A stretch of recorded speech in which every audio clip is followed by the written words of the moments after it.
ao evento. Tá ok?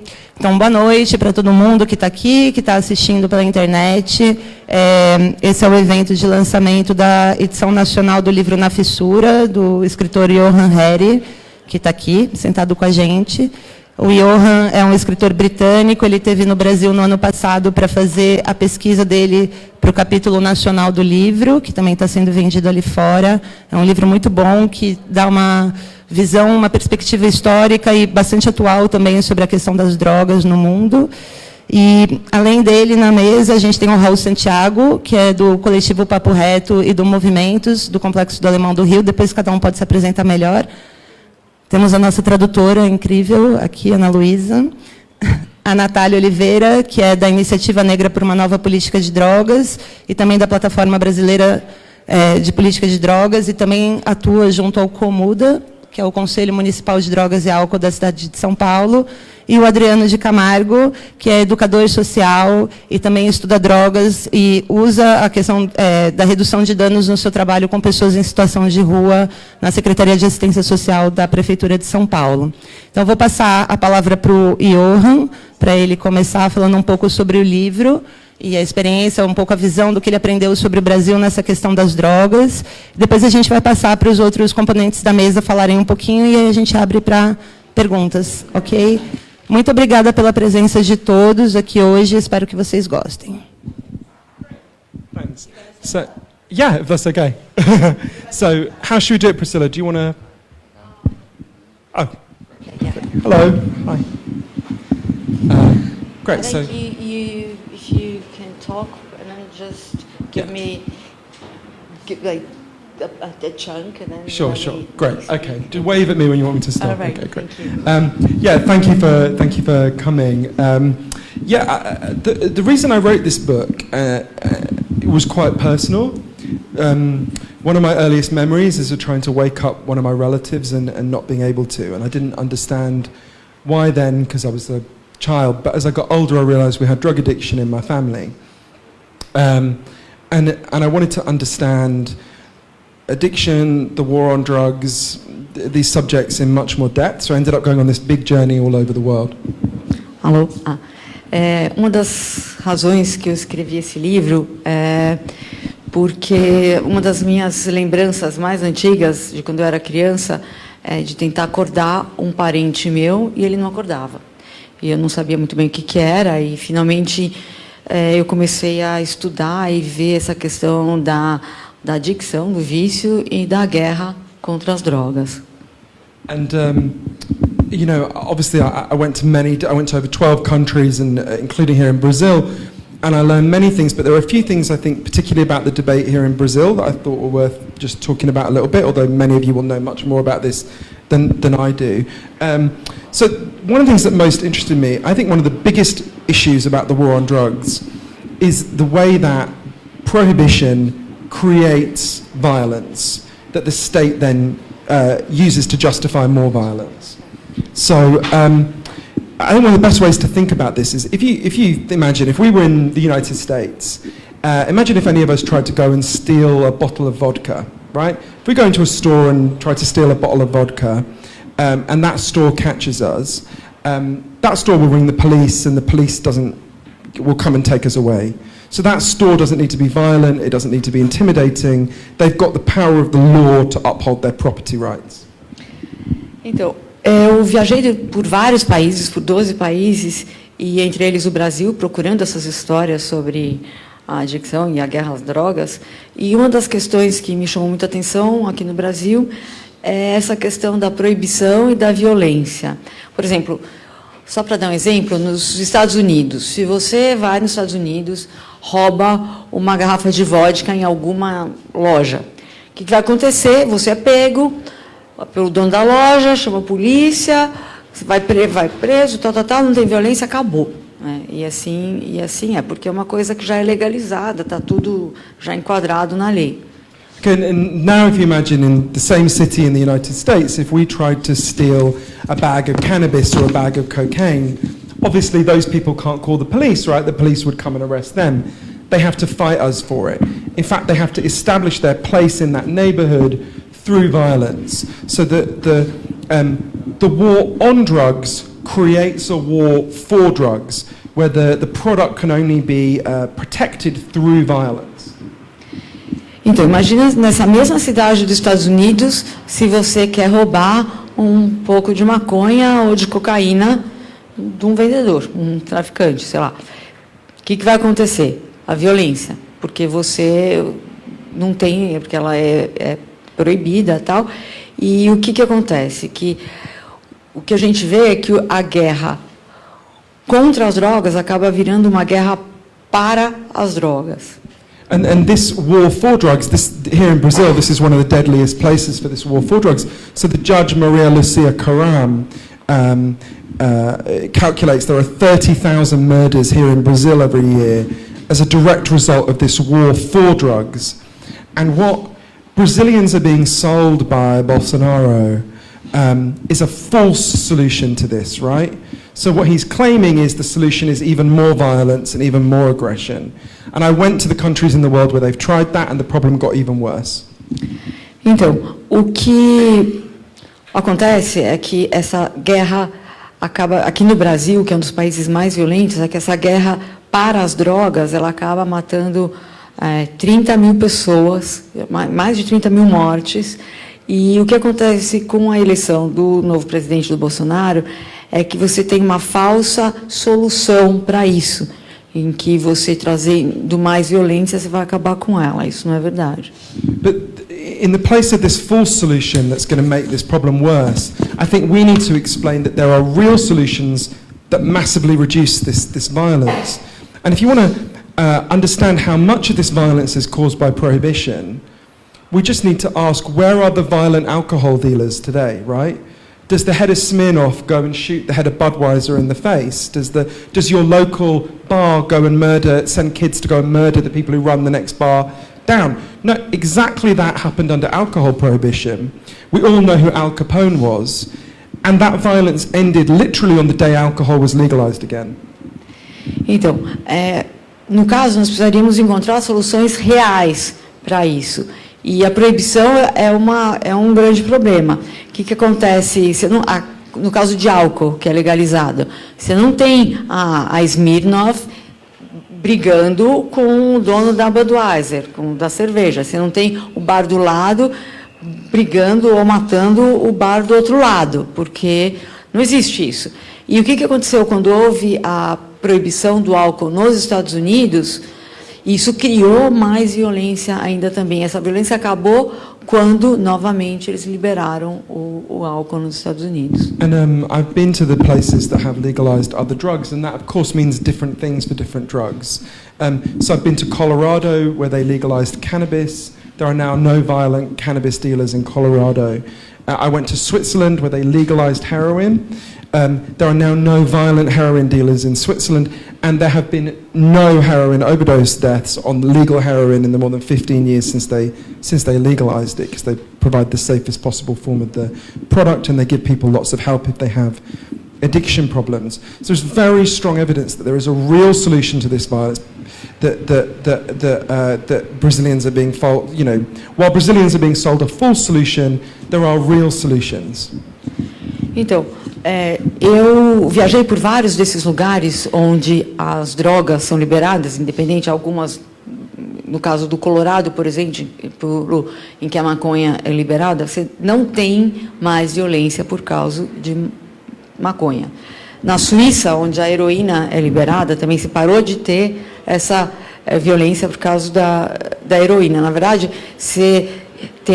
nos últimos 15 anos, você teve 0 mortes na Suíça por overdose de heroína, porque você tem todo um sistema para ajudar esses adictos, e esse sistema de ajuda, isso é uma evidência de que nós precisamos procurar uma solução real, não uma solução falsa. And just as the last thing I wanted to say was, I think it's important for us to think about, and again, you don't need me to tell you this, obviously, but to think about how this violence caused by prohibition is then used and manipulated by the state here. So, when I first came to Brazil, almost the first thing any Brazilian said to me, I stepped out onto Ipanema Beach, and a guy said to me, saw I was a gringo, and said, "Hey amigo, do you want to buy some cocaine?" No one is being shot on Ipanema Beach. Lots of people are using drugs on Ipanema Beach. No one is being shot on Ipanema Beach. And then the next day I went with Raul to Complex de Alemão, where he lives, and I saw the most extreme and brutal violence being used against people in Alemão. And I thought, wow, if for one day they did on Ipanema Beach what they do every day in Alemão, it would be a global news story. If they started just shooting people on Ipanema Beach, if they started sending a tank down Ipanema Beach, that would be an enormous news story. Então, eu comecei a pensar essa questão de como a violência, com a proibição, ela existe. Então, a minha primeira vez que eu vim para o Brasil, eu estava no Rio, e um cara estava passeando em Ipanema, um cara me viu com cara de gringo e chegou e falou assim, bom, amigo, você quer comprar cocaína? E tudo bem, não teve ninguém veio atirar nele, não teve polícia caindo em cima, nada. E eu vi várias pessoas usando drogas em Ipanema e nada aconteceu. No dia seguinte, eu fui com o Raul no Morro do Alemão, e aí eu vi a violência maior impossível. E se um dia essa violência que estava no Alemão fosse para Ipanema, ia virar notícia no mundo inteiro. Quer dizer, tanque na rua, tal. And all over the world, the war on drugs is used to persecute people who the state wants to persecute anyway.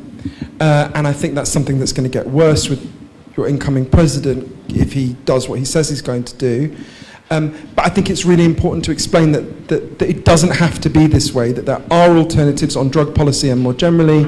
And I'm really proud to be here with people who are fighting for those better ways. So thanks. E, bom, no mundo inteiro é a mesma coisa, nessa guerra contra as drogas, e, finalmente, o que acontece é que as autoridades vão querer processar as pessoas que eles querem processar, que eles não gostam, né? E o que eu venho dizer aqui é que existem alternativas que são soluções reais. Só isso. Obrigada.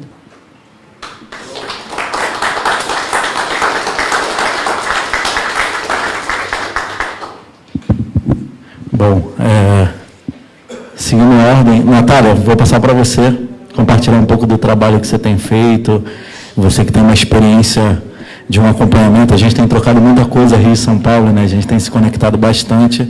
Eu acho que dentro do que o Harry compartilhou sobre a realidade que ele viu, acho que a gente tem experiências diretas muito de tentativas de mudar um pouco de tudo que foi visto, né? Eu queria que você compartilhasse um pouco com a gente do trabalho que você tem feito, de como você tem visto isso tudo. Tem microfone aí, não? Tem. Tá ligado. Boa noite a todos e todas. Prazer, meu nome é Natália, para quem não me conhece. Eu sou uma das coordenadoras da Iniciativa Negra por uma Nova Política sobre Drogas. Também sou articuladora da rede da Plataforma Brasileira de Política de Drogas e estou no meu 2º ano e espero que, em conclusão, da presidência do Conselho Municipal de Política de Drogas e Álcool, aqui da cidade de São Paulo. Eu anotei algumas coisas que o Harry falou, eu tenho que falar mais devagar, né, para a tradução. Para a gente, alguns provocadores, né, de fato... Eu tenho atuado com política de drogas há quase 7 anos, seja numa perspectiva profissional, política e por mobilizações internas, né, até por fazer uso de algumas substâncias ou não, enfim. E sobre essa questão do paradigma da violência no Brasil, de fato, é identificável no mundo que essa guerra às drogas acaba se tornando uma guerra para as drogas. Mas o que a gente entende é que, em cada país, esse tipo de guerra ele vai servir para acentuar relações históricas de comunidades e, enfim, pessoas que são historicamente excluídas ou sofrem processos de violência coletivo de acordo com a especificidade de cada país, né? Então, mesmo que nos Estados Unidos, algumas relações de violência elas não aconteçam como a gente vê nos morros do Brasil, né, em especial, como eles estão, o exemplo do Rio de Janeiro, ou mesmo Fortaleza, que tem um índice altíssimo de homicídios até maior, inclusive, do que o Rio de Janeiro, mas como a mídia acaba sempre cobrindo mais essa região sudeste, né, São Paulo e Rio, essas notícias cotidianas acabam não nos aparecendo, e nem como a guerra ela vai acontecendo de maneiras diferentes em cada estado, né? E o que a gente entende assim é que no Brasil a guerra às drogas, ela vem para reatualizar relações de violências em um país fundado na violência. A gente não pode pensar que a Constituição do Brasil, enquanto país, foi uma Constituição pacífica, uma vez que ele foi fundado num processo de saqueamento das nossas riquezas e uma colonização de exploração sem compromisso de constituição de um país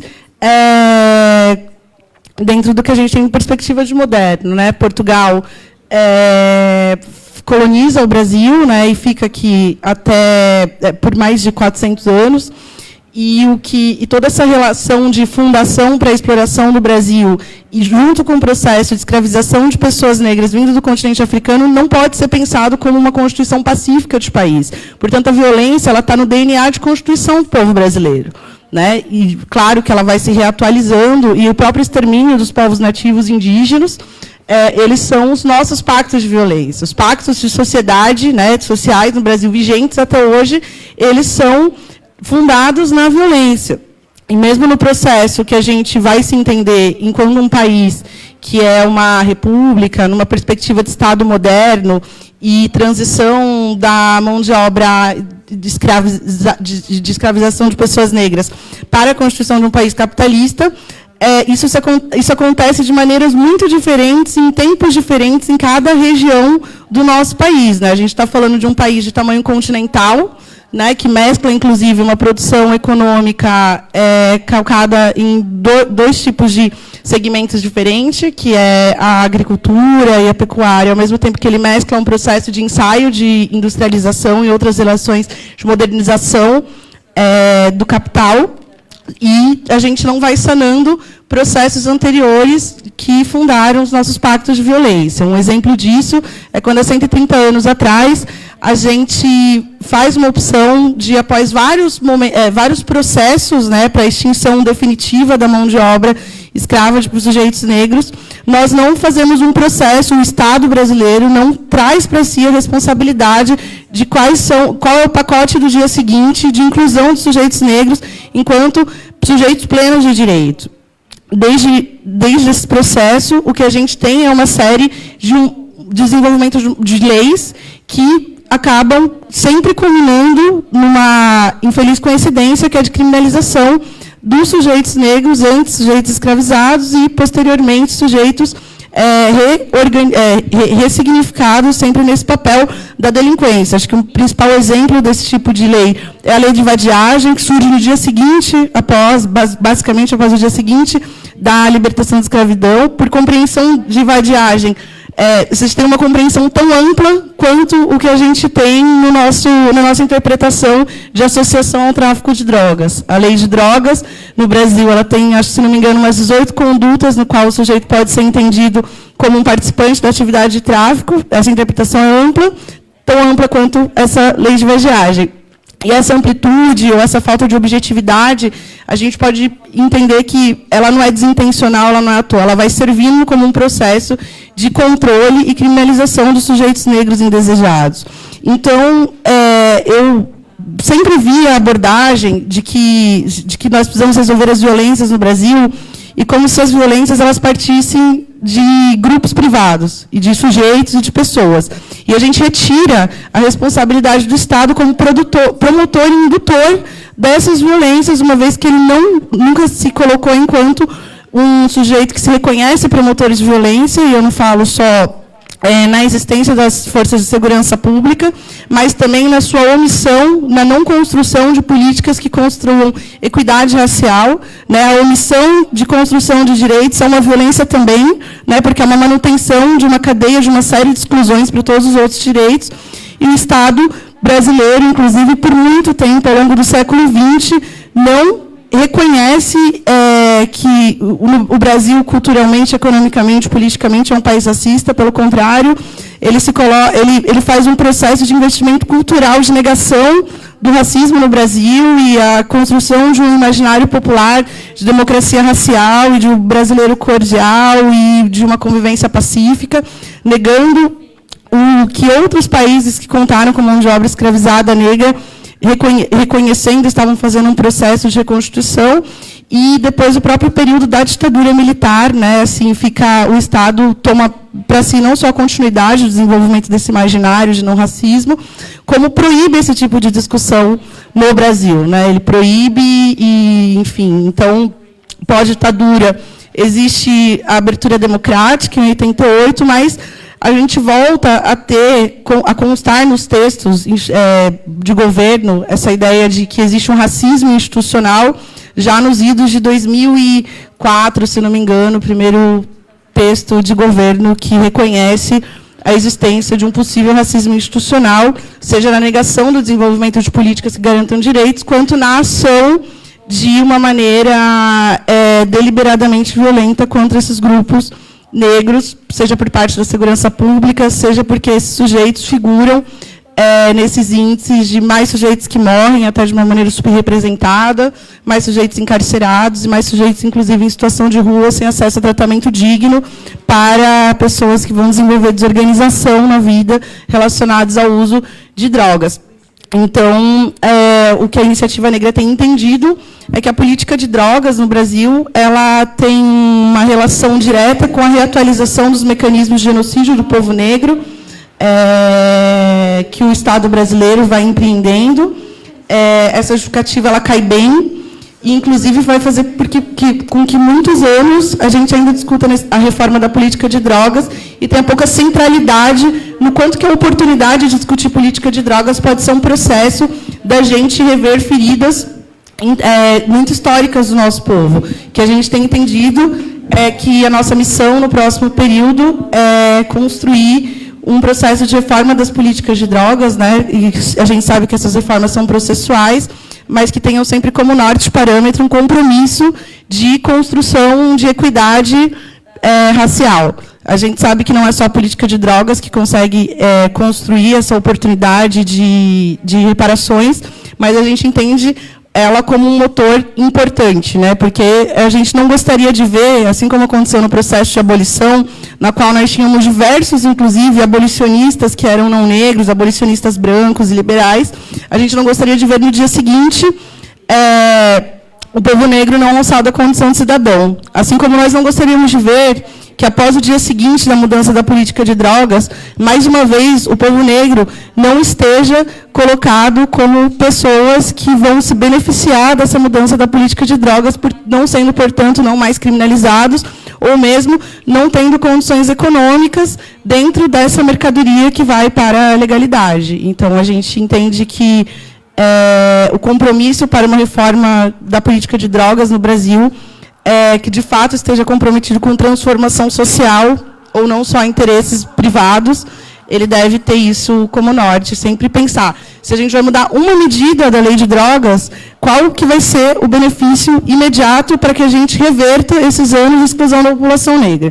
Então, se a gente vai penalizar uma conduta, qual que vai ser o processo que a gente vai fazer para, no dia seguinte, a gente ter uma revisão de pena de todos esses sujeitos que estão presos por delito relacionado a isso. Nós vamos ter, sei lá, um investimento maior na Defensoria Pública para que ela faça um mutirão e faça a revisão de pena para retirar esses sujeitos que estiveram presos, seja pela pequena conduta que se mudou, não estou falando de uma mudança da lei toda. Eles vão sair, eles vão ser indenizados, eles vão imediatamente não ter esses antecedentes penais na sua... enfim, constando no seu antecedente, nós são sobre essas coisas que nos importam, são sobre essas coisas que nos são caras. Às vezes, um pouco menos como a lei se muda, o que nos interessa é sempre pensar qual que é a contrapartida imediata a cada mudança que vai acontecer nessa lei. Né? Isso é um exemplo sobre encarceramento, mas indo para um futuro próximo, que a gente pense produção e etc., a gente vai construindo outras soluções, mas o que a gente tem insistido é que sempre esses debates eles aconteçam conjuntamente. É isso, muito obrigada.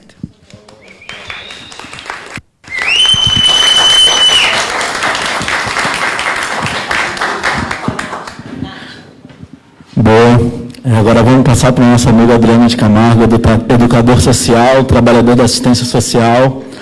Adriano, compartilha também um pouco para a gente do trabalho, né, na assistência social, que você acompanha, o que você tem visto dentro disso tudo. Qual é a experiência do trabalho que você tem feito aqui em São Paulo? Conta um pouco da sua história também. Boa noite a todos, meu nome é Adriano. Eu não trabalho mais na assistência social, trabalho na Secretaria das Prefeituras Regionais, mas trabalhei durante 12 anos com pessoas em situação de rua. E para começar a falar um pouco do trabalho que eu realizo hoje, tanto na Secretaria como fora dela, eu tenho que falar um pouquinho da minha história, né? Eu sou uma pessoa que estive na rua durante 2 anos. 2 anos eu morei na Cracolândia. Nesse tempo eu fiz uso abusivo de crack e consegui, através de terapia, através de muita insistência da minha parte de querer entender a relação que eu tinha com a droga e também as medicinas da floresta, eu consegui parar com o uso abusivo. E hoje faz uns 10 anos que eu não faço mais uso abusivo de crack e trabalho com redução de danos e com pessoas em situação de rua. E utilizo as medicinas da floresta, ayahuasca, rapé, no cuidado de pessoas em situação de rua e de pessoas que estão sofrendo com o uso abusivo de drogas. O que eu tenho para poder falar a respeito da minha experiência é uma coisa interessante, né? A maioria dos homicídios que estão relacionados às drogas estão relacionados à guerra às drogas, não à overdose. Eu, enquanto estive na Cracolândia, eu nunca vi overdose de crack. Eu nunca vi. Por mais que isso a gente saiba que ocorra. Mas eu nunca vi. Mas eu vi cirrose hepática por conta do álcool. Eu vi mortes por conta do álcool. Eu vi infarto fulminante por causa do álcool. Mas nunca vi nenhum policial combater o corote, que é uma droga que tem na Cracolândia e que custa mais barato que o crack. O que eu percebo é que essa guerra às drogas é uma guerra irracional. É uma guerra irracional. Não tem lógica, porque estão se combatendo algo que é inanimado. A droga, você pode ter certeza absoluta, se você colocar o crack aqui, ele não vai virar um monstro e vai te pegar. O que estão se combatendo são pessoas. E são pessoas pobres. E são pessoas periféricas. E são pessoas que têm uma cor. Infelizmente. Nessa minha trajetória, eu tenho percebido que, trabalhando com cuidado com pessoas que sofrem com uso abusivo, a maioria dessas pessoas apresentam problemas que estão anteriores às drogas. Problemas familiares, problemas psicológicos e principalmente problemas sociais. Eu organizei uma metodologia que se chama Pedagogia do Comprometimento, no qual eu escrevi um livro que fala muito dessa metodologia e eu atendi 2.700 pessoas. Estou atendendo ainda porque eu fundei um instituto que trabalha com essa metodologia. Dessas pessoas, menos de 10% tinham problemas reais com drogas. Pessoas em situação de rua. Pessoas que faziam uso abusivo. E pessoas que estavam aí na sociedade, estavam na rua por conta das drogas, não. Menos de 10% dessas pessoas tinham realmente problema com drogas e foram encaminhadas para os cuidados necessários. Então, o que se estão combatendo hoje? O que se está combatendo com essa política irracional? É irracional, porque se está combatendo um ser inanimado, tem consequências disso. Quais são as consequências? O aumento das prisões de pessoas pobres. Depois que mudou a lei de drogas, a colega sabe muito mais do que eu, inclusive, aumentou 380% o número de encarcerados. Mas são pessoas perigosas? Não, são pobres. 90% dessas pessoas que foram encarceradas desse tempo para cá, não tem nem advogado particular. E foram encarcerados por uma pequena quantidade de drogas. São traficantes? São traficantes? Mal tem visita essas pessoas. Então são pobres, são pessoas. O que querem criminalizar são pessoas. E sempre, se o cuidado for pensar nas pessoas, não vai pensar em criminalizar essas questões. Porque estão se combatendo, não as drogas, estão se combatendo as pessoas. Estão criminalizando as pessoas. E principalmente as pessoas que mais precisam. Mais precisam do nosso cuidado, mais precisam da nossa atenção. Também queria deixar claro aqui que essa questão da proibição, né? Ela é tão irracional que tem uma pessoa muito querida aqui na plateia, né? O professor Renato. Eu aprendi com ele, Renato Filé, da Unifesp. Ele, numa das palestras dele, ele disse que o paracetamol matou mais pessoas do que a cocaína na Europa durante um tempo. E por que não se combateu o paracetamol? Vocês sabem o porquê. Vocês sabem que o álcool mata mais pessoas do que a maconha. E por que se combate a maconha? A gente sabe muito bem o foco dessa política de drogas não é acabar com as drogas. Porque quanto mais você guerreia com uma droga, mais você encarece ela. Você imagina se a droga fosse barata, alguém ia querer guerrear com ela? Não, jamais. Porque o que se encarece? Uma vez que você faz guerra contra as drogas, você aumenta o preço dela. Porque vai investimento político, vai investimento em armas, vai investimento em encarceramento, vai investimento em um monte de coisa. A droga fica o preço lá em cima. Aí por isso que você tem que justificar tudo isso para poder justificar uma política, né? Você vai e combate. Nunca vi ninguém combatendo as plantações de cana-de-açúcar. Nunca vi ninguém combatendo as folhas do café, onde pode tirar a cafeína. Porque está barato, isso não justifica. E tem muito mais casos de morte com álcool do que com as drogas.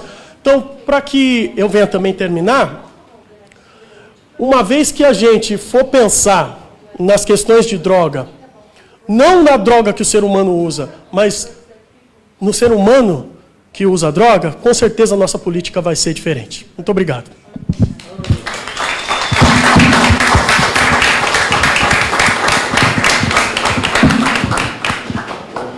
Muito bom. Bem, antes de falar, né? Oi, tá dando eco? Melhor trocar, né? Me presta isso. Ah, tá. Oi, som. Agora foi.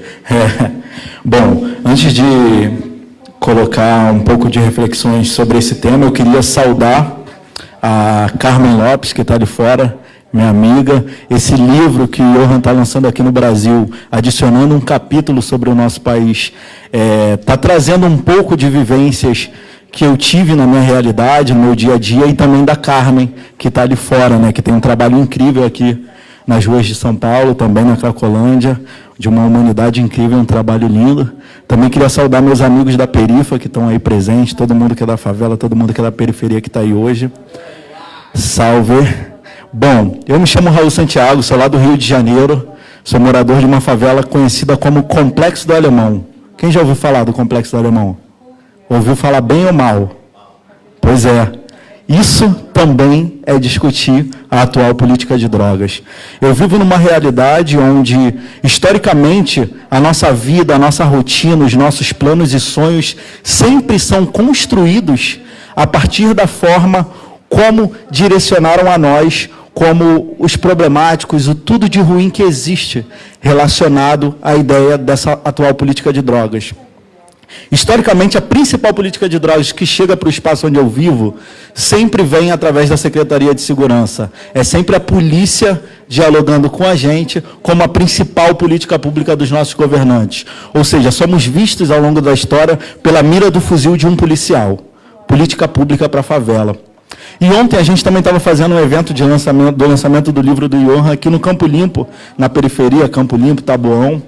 E em uma das falas, em uma das conversas de grupo, uma pessoa ficou emocionada, favelado, negro, por conta das vivências e violências que viveu dentro da própria casa.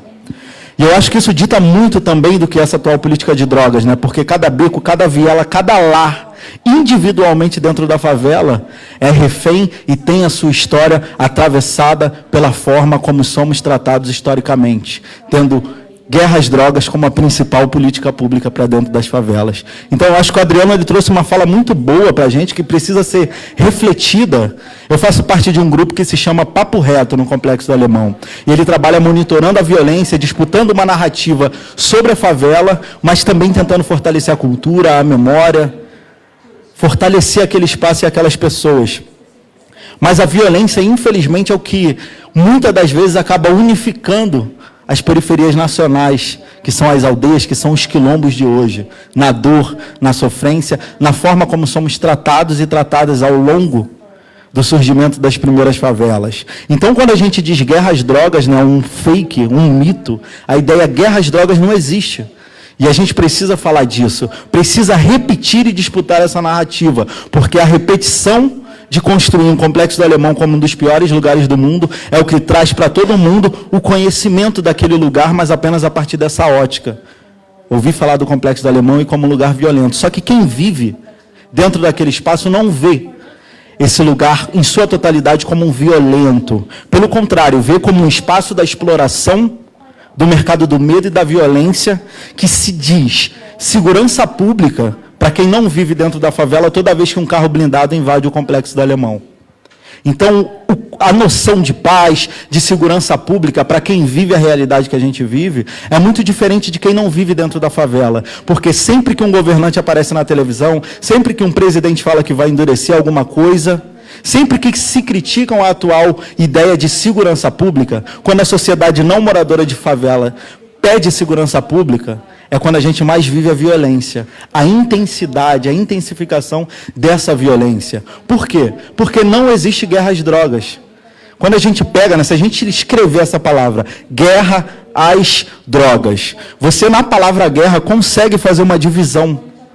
É uma divisão racial, uma divisão territorial. Guerra está para favela e periferia, mas as drogas estão em todos os espaços. Então não existe guerra às drogas. E parte do nosso trabalho é disputar essa narrativa. Por exemplo, também não existe bala perdida quando se existe apenas guerra justificada de drogas, as drogas, em um único espaço específico, onde vai morrer quem é preto e quem é pobre. Então a bala perdida também é um mito. A gente trabalha se usando do nosso alcance de comunicação para disputar essa narrativa, provocar essa autocrítica, essa reflexão na sociedade como um todo. Porque a ideia de bala perdida nada mais é do que a redução do significado de um assassinato de mais um corpo preto e pobre dentro da periferia. Não existe bala perdida. E é tão bizarro que uma mesma pessoa dentro da favela ela pode ser assassinada várias vezes. Porque primeiro ela morre o corpo quando leva um tiro, nessa ideia de guerra que tem um lugar específico. Mas aí vem a imprensa, vem a polícia, vem um kit flagrante e forja aquele corpo antes mesmo de uma investigação, antes mesmo de qualquer coisa que pudesse amenizar aquela situação, se forja aquela pessoa. Porque a sociedade se acostumou a ver que naquele espaço, acreditou que naquele espaço só existem pessoas violentas, problemáticas ou que valem menos. Então, quando uma pessoa é atingida, o Estado, ao invés de assumir a sua responsabilidade e dizer que durante uma operação policial em uma favela, uma pessoa foi vítima, veio a óbito ou foi atingida, é muito mais fácil criminalizar, porque a sociedade já aceita essa criminalização do nosso povo, do nosso lugar. E aí essa pessoa foi assassinada, o corpo é assassinado, a imagem pública. Quando vai para a imprensa que quem foi assassinado foi um traficante, foi uma jovem que estava envolvida com as drogas. E depois o júri vem e dá a canetada final. Encerra o caso e você é assassinado, até nas instâncias onde você poderia buscar justiça. Então a gente está falando de uma pessoa e isso acontece o tempo inteiro. Está acontecendo agora. A segurança pública para nós está acontecendo agora. Alguma favela desse país está sendo invadida pela polícia de forma violenta. E não existe segurança pública se a gente sabe que, ao longo da história, a corrupção, principalmente das instituições que deveriam ser de segurança, estão também toda envolvida dentro desse setor. Então, se agora, eu sei que dentro do Complexo do Alemão ou de qualquer favela do Rio de Janeiro, existem grupos que tiveram acesso à arma, por conta da grave corrupção desse país, se eu aceito a hipocrisia de que o melhor contexto de criação de segurança é uma guerra, invadir um espaço onde tem um grupo que todo mundo sabe que já existe arma dentro daquele espaço, do Papa ao presidente, a quem não vive no nosso país, como o próprio gringo, como ele disse, está aqui lançando um livro sobre isso, não é invadindo uma favela de carro blindado que a gente vai construir alguma coisa, pelo contrário. Isso gastou-se tanto ao longo da história e não mudou. Pelo contrário, tornou pior a nossa realidade. E nos tornou de publicizado através da fala experimentos de segurança pública. A gente está vivendo uma dita intervenção federal no Rio de Janeiro e o interventor algumas vezes disse que é uma experiência, estamos fazendo uma experiência de segurança pública.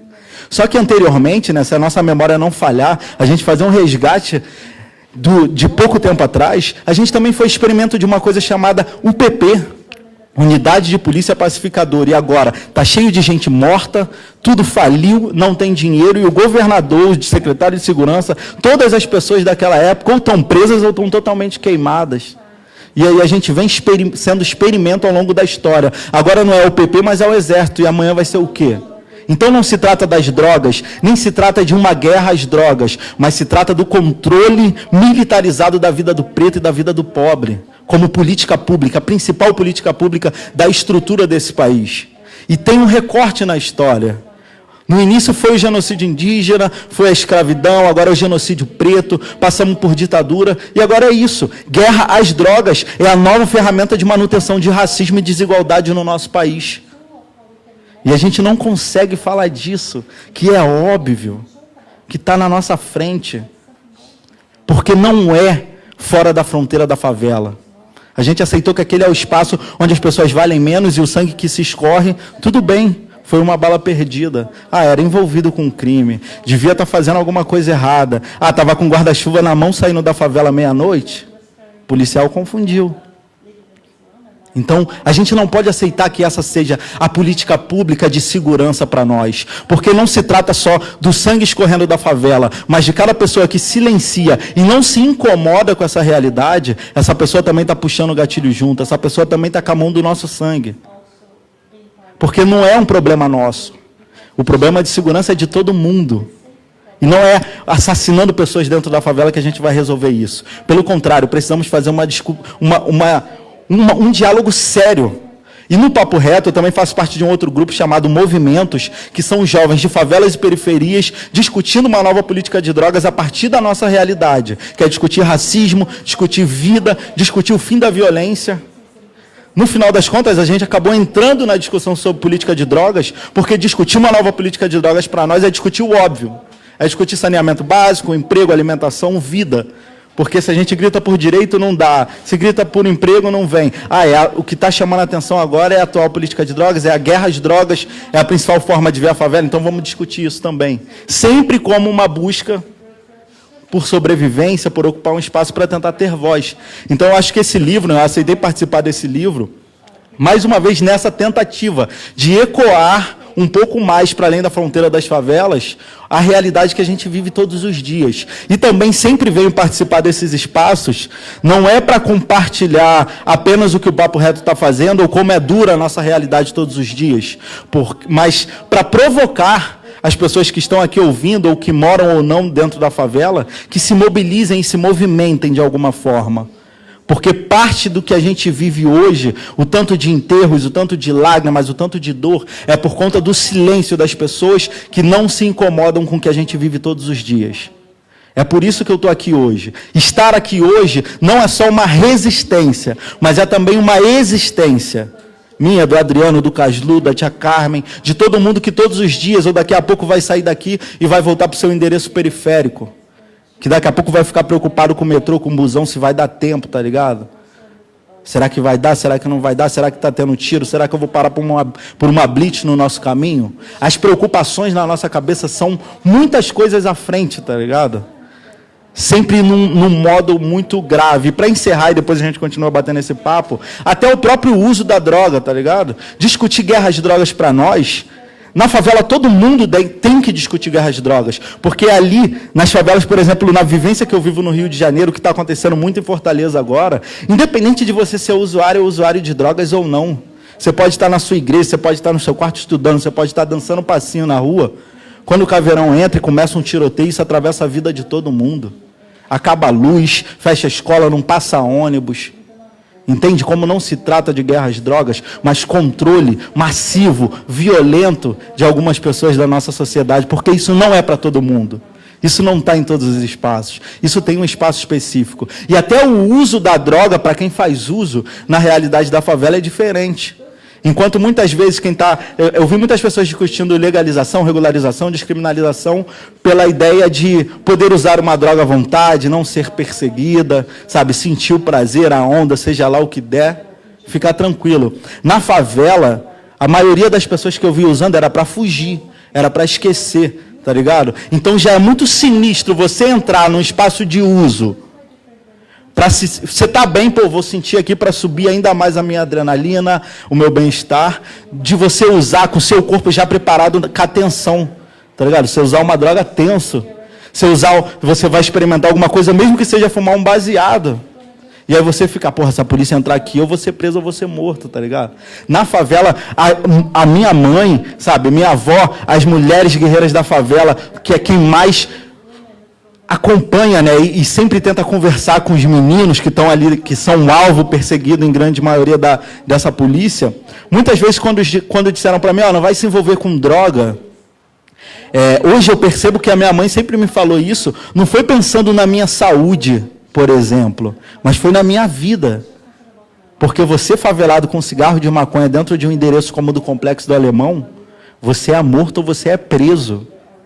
E o contexto da sociedade atual, da atual política de drogas, que influencia na imprensa, que influencia na política pública, legitima isso e você não tem chance. É muito difícil você virar esse processo. O que é diferente de uma outra área que não seja favela. A imprensa mostra muito isso, né? Jovem de classe média é preso com tantos quilos de droga no seu apartamento. Está o tempo inteiro na mídia.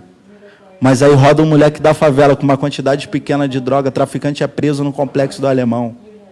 Chefe de tráfico, não sei o quê, acusado de matar policial, participar de tiroteio não sei aonde, currículo negativo, joga tudo na conta de quem rodou ali na hora. Então, eu acho que ocupar esse espaço é para a gente fazer essa discussão, refletir.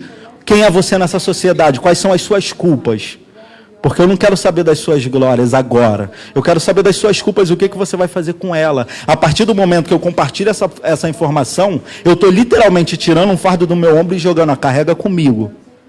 Vamos fazer essa mudança. Eu acho que estar aqui hoje é fazer esse chamado, né? Em todo espaço que a gente vai, não estamos aqui porque é legal, porque está sendo transmitido, porque está sendo filmado, porque a gente está conhecendo, sabe, é pelo encontro e pela disputa. Preciso chegar lá, porque falar da minha resistência é construir a minha existência. É dizer que a periferia é o centro, é dizer que a gente existe, é dizer que nada funciona sem nós, a periferia, a favela, o que mais de bonito tem nessa sociedade, que junta preto, que junta pobre, que junta índio, que junta norte e nordeste, favela, cada periferia, cada favela, cada beco, é a maior significância de Brasil que pode ter nesse país, mas a gente todo dia está insistindo em executar e silenciar essas pessoas. Então é por isso que a gente está aqui hoje, para gritar pela vida, por uma nova política de drogas, para que essa nova política de drogas, não sendo violenta, nos permita acessar a outras políticas públicas que não chegam a nós, porque esse é o olhar do Estado, da imprensa e muitas vezes de toda a sociedade para nós, um olhar racista, estereotipado, e de uma bolha elitizada que não conhece a verdadeira significância de um Brasil como um todo, que é o Brasil periférico, que é o Brasil favelado, que é o Brasil negro. É isso.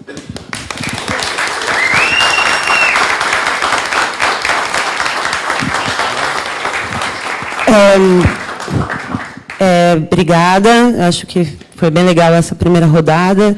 Antes da gente abrir para perguntas do público, eu queria saber se alguém que está na mesa quer fazer pergunta para outra pessoa da mesa que falou. Não sei se Adriano quer perguntar para o Johan quer perguntar para alguém. Do you want to ask any questions to anyone that spoke before you? Hear them? Yeah, ok. Então, vocês querem fazer alguma pergunta? O Adriano quer, e aí depois a gente abre para o público. Harry, estou quase lá. O consumo de drogas, ele é histórico. Sempre houve indício de uso de drogas na sociedade. Nunca houve uma sociedade que não utilizasse plantas ou alguma maneira de alterar a consciência. Sociedade egípcia, inca, maia e os índios. E a sociedade consumista distorceu essa questão de consumo de drogas. Quando você fala de fissura, o que você está querendo dizer com isso? Porque eu penso de fissura, de uma compulsão por poder alterar uma consciência.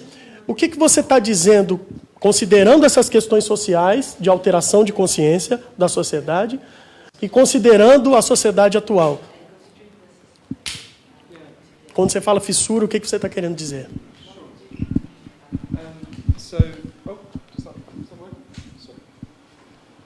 Okay.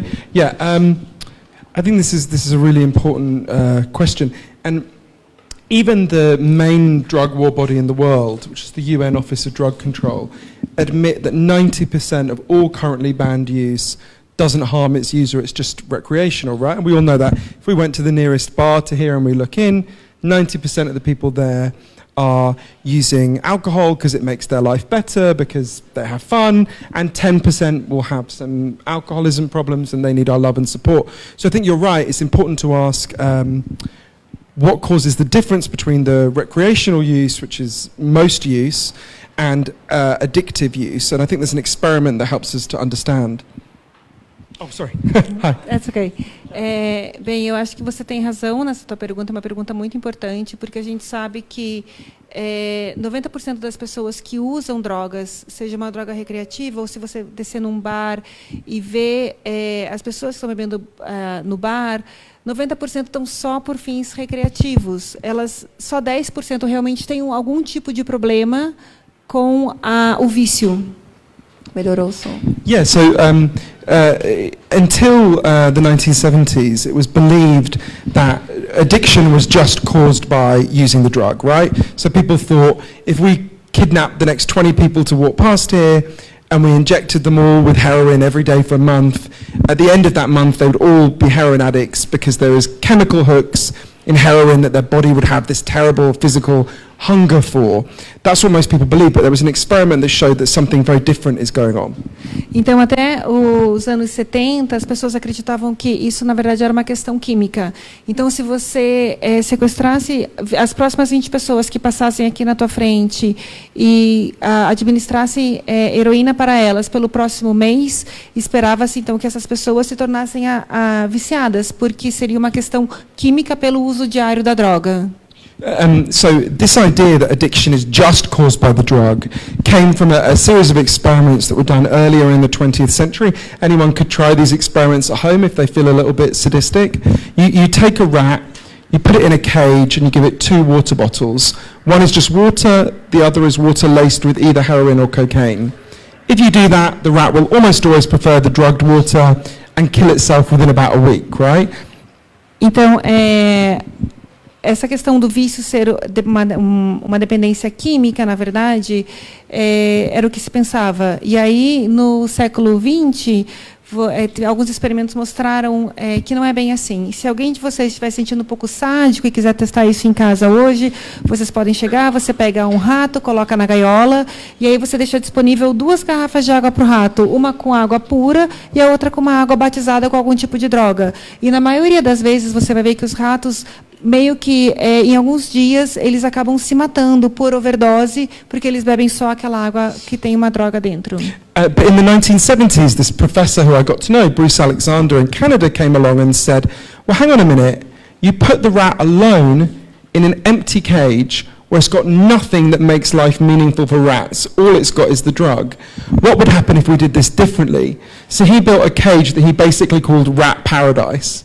Então, na verdade, nos anos 70, um professor chamado Alexander, que eu tive a oportunidade de conhecer pessoalmente, chegou e falou, pera só um minutinho, vamos pensar a respeito. Você coloca um rato numa gaiola onde ele não tem mais nada para fazer. Ele está sozinho ali com aquela água que está contaminada.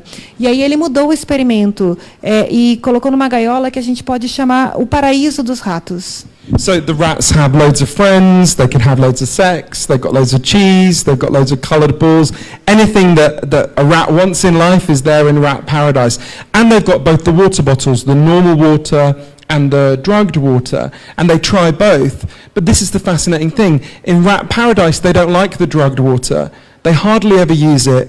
None of them ever use it compulsively. None of them ever overdose. So you go from almost 100% compulsive use and overdose when they don't have the things that make life meaningful to to none when they do have the things that make life meaningful. What this shows us is the opposite of addiction is not sobriety, the opposite of addiction is connection. Então, na verdade, o que você coloca no paraíso dos ratos é você dar para ele muitos amigos, ele tem a possibilidade de fazer muito sexo, ele tem várias bolas coloridas, tem bastante diversão. E o que a gente vê nesse cenário é que os ratos, eles quase nunca optam pela água com drogas. Na verdade, a gente vê que vai de um consumo da água com drogas de quase 100% para praticamente zero. E o que isso mostra para a gente? Isso mostra para a gente que, na verdade, o contrário do vício não é estar sóbrio, mas o contrário do vício é você ter uma conexão, com aquilo que te dá prazer. And just as a last thing on this, what that shows us, and there's lots of human evidence obviously, is that the core of addiction is about not wanting to be present in your life because your life is too painful a place to be. And this shows us why the approach, for example, to the so-called Cracolândia by the Brazilian state is so crazy, right? Because if pain is the cause of addiction, you can see why inflicting more pain makes the problem worse, not better. Então, o que isso mostra para a gente, na verdade, é que o motivo pelo qual as pessoas usam a droga é porque a vida delas é muito dolorosa. Elas sentem muita dor. E quando a gente pega uma região como a Cracolândia, aqui no Brasil, o que o governo faz é mostrar para elas que a vida delas já é dolorida e eles vão colocar ainda mais dor na vida dessa pessoa. Então, isso só vai agravar o problema.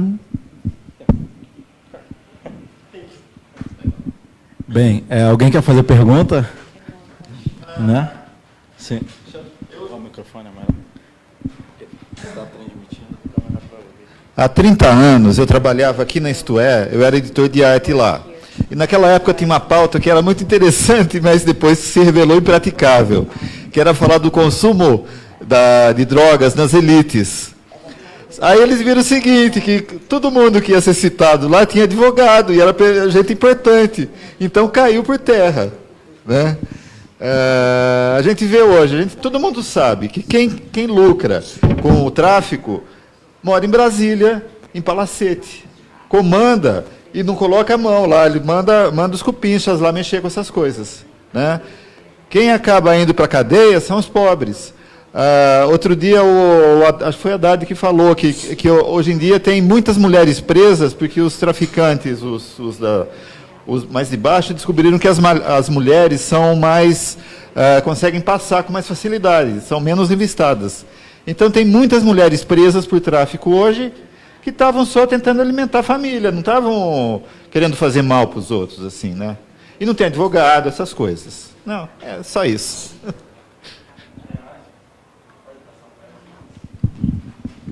Oi, eu sou Juana, tenho duas perguntas para Johan. Eu sei que a pesquisa seguinte, não sei se é a imediata seguinte, é sobre depressão. Eu queria perguntar como ele vê a conexão entre as duas pesquisas, esta que é sobre adições e a outra que é sobre depressão, e qual é o capítulo seguinte, depois da pesquisa sobre depressão, como ele está trabalhando isso. E para você, quando eu converso com as pessoas sobre a guerra às drogas, especialmente com mulheres que são mães, elas realmente acreditam que a proibição ajuda. Não a guerra às drogas, mas que a proibição... E elas têm muito medo dos filhos se envolverem, e elas acreditam piamente que a maconha leva ao uso da cocaína. Queria te perguntar como você faz essa conversa com as pessoas no teu bairro, e com outras mulheres e outras mães.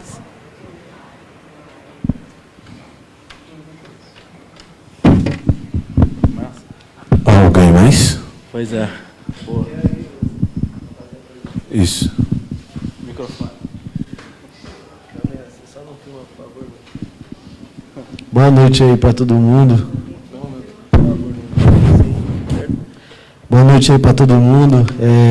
Disseram agora da depressão, né? Eu não entendi muito o que você disse, mas eu ouvi só o depressão, foi a única coisa que eu entendi. E eu faço um trabalho de ressociabilização com o pessoal do crime e das drogas na rua, e eu vejo que também a doença mais incapacitante da atualidade é a depressão, né? E como o Mano falou aqui, a maioria dos problemas das pessoas não são diretamente com a droga, e sim é alguma coisa mal preenchida, ou de família, ou alguma coisa assim. Então, vem dessa parte do rato aí que você falou também, né? De quando você tem tudo ali, você não quer saber do negócio ruim, porque você já sabe que te prejudica. Só que isso acaba sendo aquele ciclo que a gente já conhece de só se fuder o pobre, o favelado e todo mundo, e o rico está sempre na boa. Mas na boa na nossa, porque ele também é afetado. Então fica aquele ciclo maluco que acontece, e quem realmente precisa talvez de uma substância que é considerada como droga, acaba se prejudicando. No caso, eu tenho um problema raro no cérebro que compromete a movimentação do meu braço e da minha perna, e o único remédio que tem para isso é a maconha. Então eles acabaram proibindo uma substância natural para colocar um monte de substância química na pista. Então, se você for ver a Bayer mesmo e a Monsanto, elas trabalham juntas, trazendo a doença e supostamente o remédio.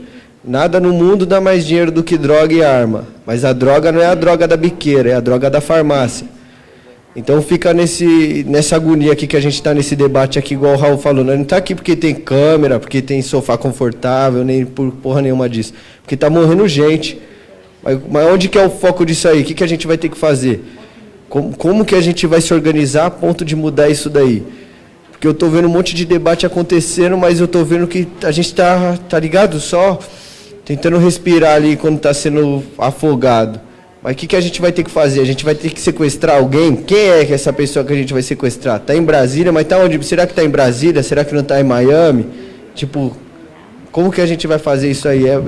Não é nem uma pergunta, é mais um chacoalhão. O que a gente vai fazer, tá ligado? O que vai fazer? A gente vai sair daqui, vai ler o livro, vai dormir, ou então vamos pôr a mão na merda mesmo, vamos lá no irmão que está deitado na rua, vamos perguntar o que ele está se passando na vida dele, o que ele está precisando, como que a gente vai se posicionar. Mais alguém? Oi, eu queria fazer uma pergunta. Quais são as perspectivas e soluções propostas em termos de políticas públicas para avançar nesse tema? E mais para a Natália, que trabalha já há bastante tempo, está na plataforma, como é que você está avaliando a plataforma, você, como você preferir, em relação às eventuais possibilidades que nós temos aqui no Brasil? Seja no campo do judiciário, que tem aquela decisão, né, que deve voltar em breve à mesa, seja em termos de proposta legislativa. E eu queria saber, voltando a ele, numa perspectiva não só relacionado à maconha, mas a outras drogas que são mais comuns, como maconha, crack, cocaína, crack. Tá bem? E aí, começa daqui para aí? Fechou? Bom, muitas coisas. Deixa eu pegar aqui minha colinha. Bom, sobre sua intervenção, eu acho genial, né? Porque é isso, existe uma elite, existe uma classe que a gente não consegue penetrar nessa discussão. E isso diz muito também da construção desse país, né? Da violência racial, da crescente desigualdade que só aumenta, porque pé na porta, mandato coletivo, violência diária tem endereço específico, como a gente falou anteriormente. E existe uma proteção à elite, né? As pessoas não moradoras de favela, principalmente quem tem muito dinheiro, e essas pessoas também, por terem dinheiro, têm como acessar defesas, né? Comprar a sua segurança pública de forma muito mais ampla, mas é exatamente isso, né? Um lugar você consegue cometer todos os tipos de bizarrices e barbaridades, mas em um outro você tem que ignorar pela força do capitalismo, e como isso tudo dita um pouco da regra do que a gente tem discutido. E também gostei muito quando você trouxe o superencarceramento de mulheres, né, principalmente mulheres pobres, negras, periféricas, nessa rotina, porque é exatamente isso. A quantidade de mulheres presas hoje, né, é gritante, é absurda, é bizarra, e a maioria delas está exatamente fazendo essas chamadas esticas, né, esses transportes de pequena quantidade de droga para o presídio, para o seu companheiro, muitas vezes, e roda já nessa situação, né, ditando naquele espaço, e aí a gente cansa de ver situações assustadoras de mulheres que são presas ali mesmo e às vezes estão com a sua criança, sabe? Tem todo um processo muito louco, mas também de como o sistema, né, faz essa ferramenta funcionar de forma massiva e sacrificante para quem vive dentro da favela. Porque, por exemplo, quando a gente tem uma pessoa presa, né, e aí pegando, por exemplo, a figura do homem, num ambiente extremamente machista e violador da sociedade como um todo, quando você tem um homem preso, muitas vezes a maioria das mulheres daquela família ali, diretamente ligadas a esse cara, ficam presas junto com eles, né? Ficam refém da rotina de ter um parente, um filho, um marido, um irmão preso, sabe? Isso aprisiona uma família como um inteiro, sabe? É muito difícil você conseguir avançar qualquer processo de discussão e perspectiva num cenário como esse, onde a violência para quem vive essa realidade, ela atinge de forma tão direta essa quantidade de pessoas dentro de um único lar, sabe? E o próprio sistema em si, né, hoje, como o próprio cárcere, ele é muito... Ele está inserido dentro desse sistema, né? Então, por exemplo, se eu cometo alguma violência, ou se a polícia me pega com alguma droga em alguma favela, em alguma região do Rio de Janeiro, quando eu sou preso, não perguntam se eu fui agredido, se eu estou bem, se eu matei, se eu roubei, se não sei o quê. A primeira coisa que me perguntam dentro do sistema é: qual a sua facção? Então o sistema, ele te divide, sabe? Ele reforça, ele fortalece a ideia do poder hegemônico das facções hoje, né? E se você não diz, ele vai perguntar o seu endereço: mas onde você mora? Ah, lá é tal facção. Você vai para o grupo, para o presídio dessa facção, sabe? Então o poder dessa estrutura, ele existe e precisa ser discutido, porque para qualquer coisa acontecer, por exemplo, no Rio de Janeiro, para ter um teleférico no Complexo do Alemão, para ter uma grande obra em alguma favela, sabe? O governador, o presidente, eles não acordaram da noite para o dia: vamos fazer isso lá. Não, teve muita negociação direta, por baixo dos panos, a verdadeira política que rege essa sociedade, mas que a gente também não consegue expandir essa discussão, né? Porque a ideia de segurança se resume à operação policial dentro da favela. E sem esquecer também que hoje o Brasil é a terceira maior população carcerária do mundo, né?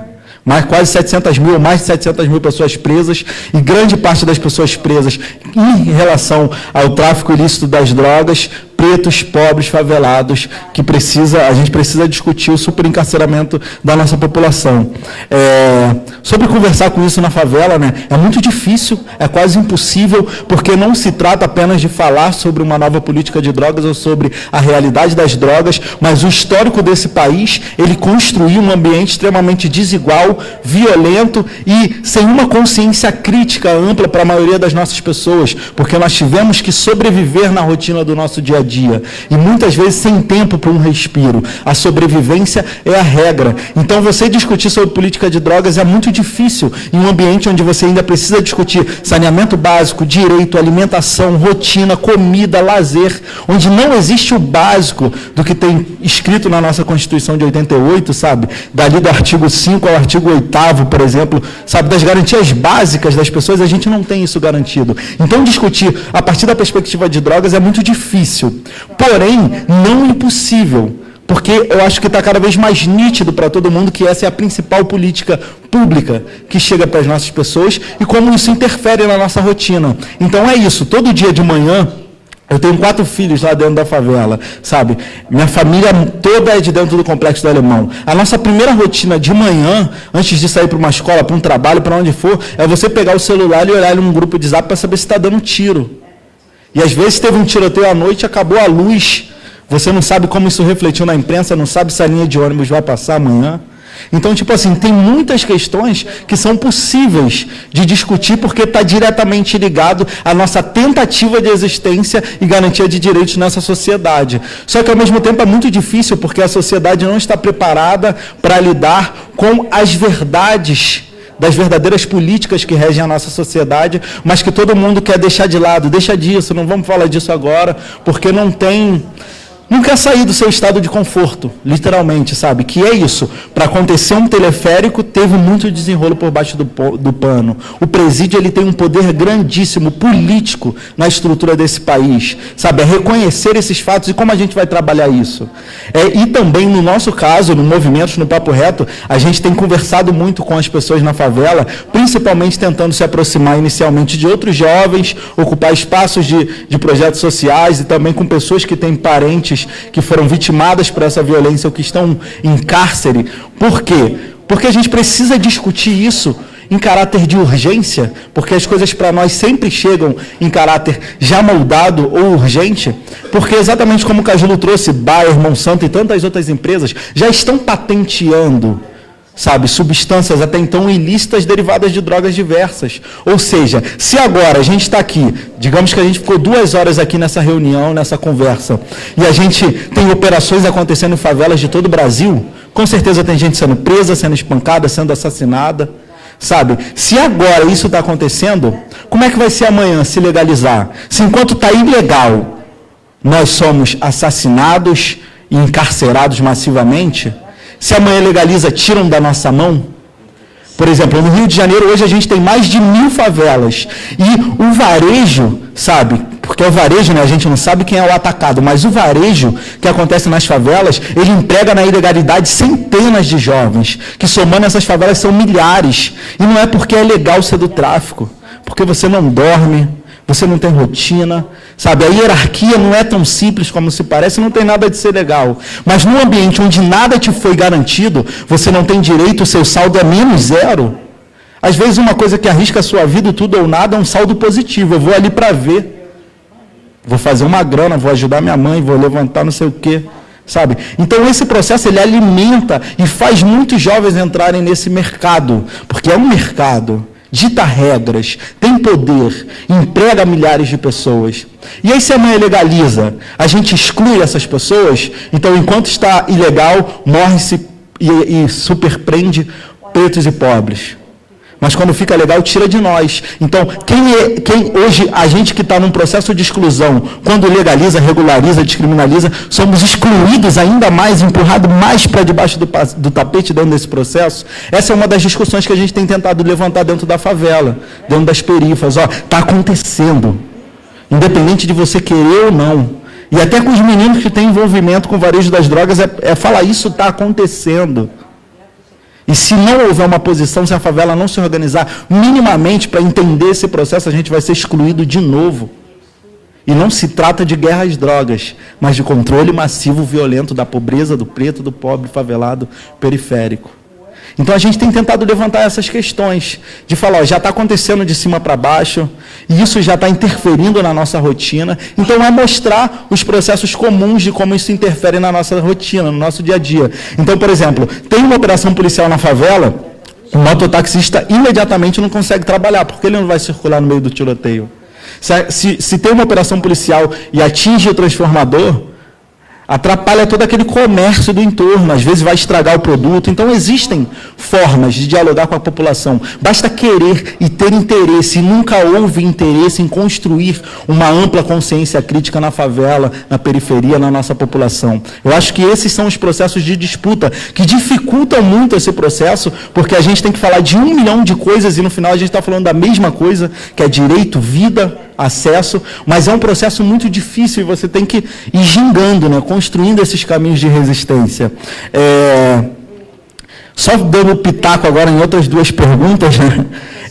Alguém falou sobre a se regularizar, legalizar, muda um pouco do processo, sabe? Eu não acredito amplamente no que eu estou fazendo, que é discutir uma nova política de drogas, mas, como eu falei no início, na fala anterior, a atual política de drogas é a principal política pública que chega para o meu povo, para a minha casa, para os meus filhos, e sempre da forma mais violenta possível. Então, não tem como não discutir e não tentar buscar outras alternativas, por mais que elas possam dar certo ou não ali na frente, que tentem reduzir o dano, que no caso não é só o dano da pessoa que está em situação de uso abusivo, mas a redução de danos da quantidade de violência diária que a gente vive.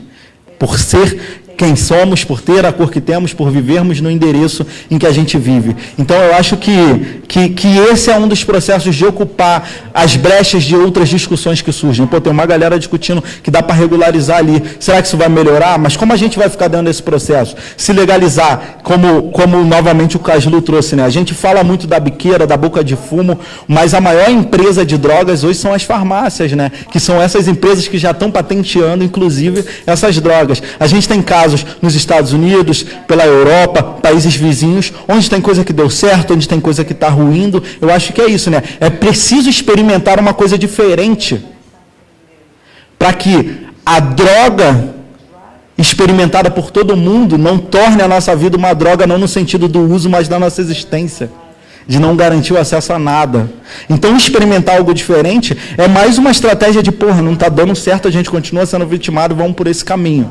É experimentando, tentando garantir direito, tentando chamar atenção, tentando sobreviver num ambiente extremamente exclusivo, de exclusão para a nossa população. E para passar o microfone, eu acho que é isso, né? Mais uma vez eu provoco a refletir, que a gente leve essa ideia de que não existe guerra às drogas, quando guerra tem endereços, corpos, pessoas específicas que vão ser assassinadas ou mortas. Não existe bala perdida se só talvez um mês atrás no Rio de Janeiro, em diferentes periferias, em diferentes favelas, a gente teve 4 crianças assassinadas de forma violenta.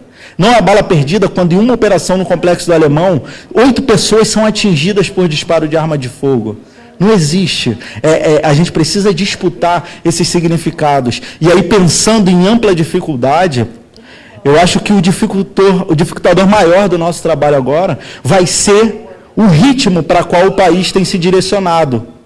Um país que tem a tornar-se cada vez mais violento, onde a gente tem um governador no estado do Rio de Janeiro que zomba tanto do significado da humanidade de uma pessoa que vive dentro da favela, que inferioriza a tal ponto de dizer que, viu a cabecinha dar um tiro, sabe? Ele, recentemente, eu não sei quem acompanhou, ele deu esse depoimento falado que tá de arma, botou a cabecinha, tiro na cabecinha, sabe? Desse jeito, sabe? Como se fosse uma brincadeira, um jogo, ignorando o fato de que recentemente uma pessoa no Chapéu Mangueira foi assassinada porque confundiram um guarda-chuva com um fuzil. Porque o Eduardo de Jesus, de 10 anos, no Complexo do Alemão, foi assassinado porque confundiram um celular com uma pistola. Porque um senhor numa favela da Zona Norte foi assassinado porque estava com uma furadeira na laje. Então não dá para aceitar esse tipo de discurso. E muitas dessas pessoas entraram, inclusive, com o voto da favela e da periferia. Não porque a favela é fascista, a favela nem está discutindo o fascismo. Não porque a favela está apoiando esse tipo de discurso, pelo contrário. É porque ninguém deu importância para aquelas pessoas e a gente só recebeu violência como política pública. E aí quando aparece alguém que fala a chave mágica, né, vou resolver o problema da violência, todo mundo abraça, porque no final das contas todo mundo só quer viver. Só que não houve, sabe, um processo de respeito, de mostrar como esse discurso impacta principalmente, diretamente, as pessoas que vivem onde eu vivo. Então, o próximo ano, sabe, todo mundo que acredita na humanidade, sabe, no valor da vida das outras pessoas, e não querer uma violência, tem que trabalhar contra esse discurso. Trabalhar contra essa máquina que se fortalece, botando a favela como algo ruim, como algo problemático, como algo violento, frear essa situação, porque tem uma coisa que é muito óbvia em toda a estrutura de sociedade, é que se apertar dentro da favela, a favela é um formigueiro. As pessoas não vão ficar em silêncio sendo enterradas todos os dias, sabe? Isso vai acabar causando algo muito maior e muito pior, que eu não tenho ideia do que seja. Então, se a gente tem uma oportunidade de discutir, refletir a partir de informações como essa, sabe? A gente pode fazer isso. E eu acho que essa é a provocação que eu trago para essa noite, da gente voltar e pensar como é que eu posso construir uma realidade melhor, uma sociedade melhor, garantindo vida das pessoas nas favelas, nas periferias. Todo mundo tem um papel e a gente pode construir essa mudança em coletivo.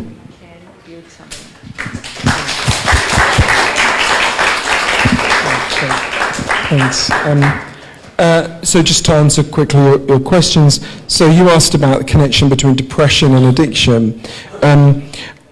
Everyone knows they have natural physical needs, right? Obviously you need food, you need water, you need shelter, you need clean air. If you don't have those things, you're in terrible trouble. But there's equally strong evidence that all human beings have natural psychological needs. Oh, sorry.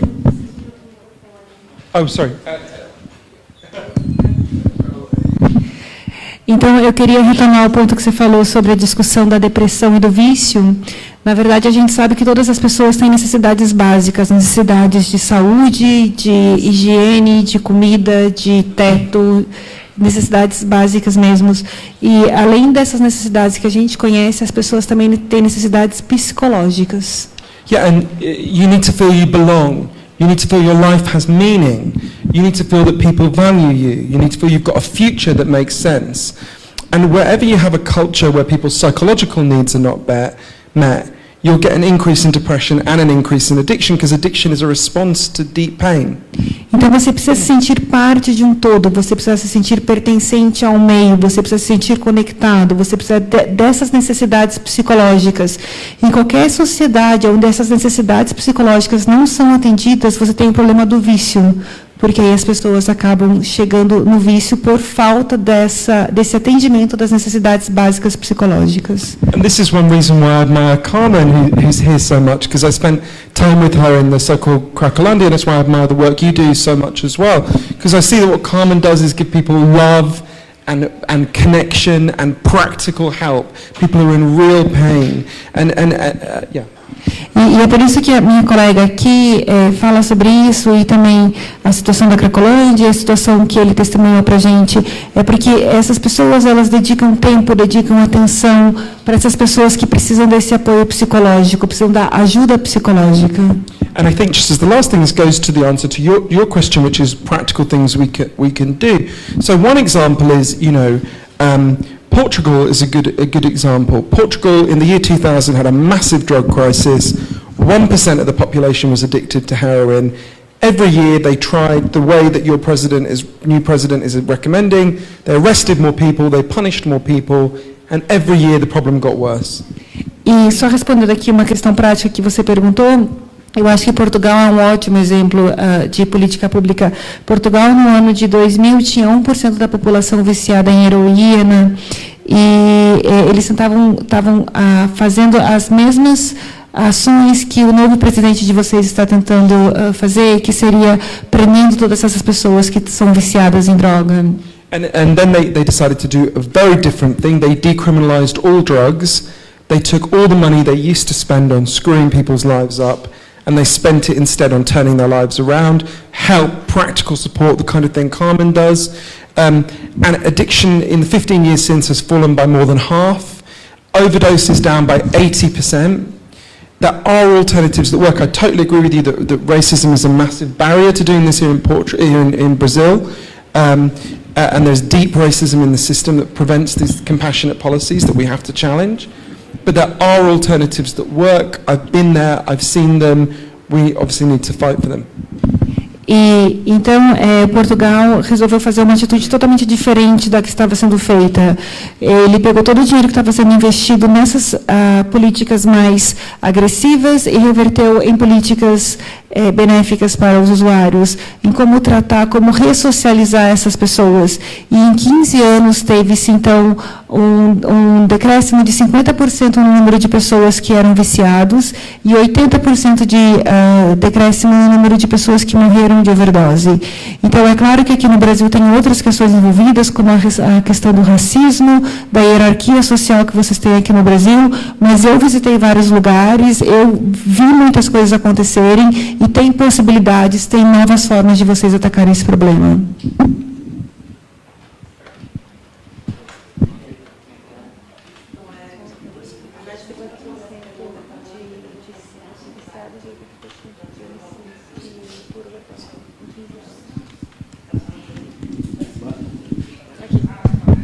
Foi? Pronto. Sobre essa questão da fissura e o exemplo que a gente usa há bastante tempo para falar sobre o quanto, quando as pessoas têm relações prazerosas, talvez elas vão fazer menos uso de drogas ou nenhum uso de drogas.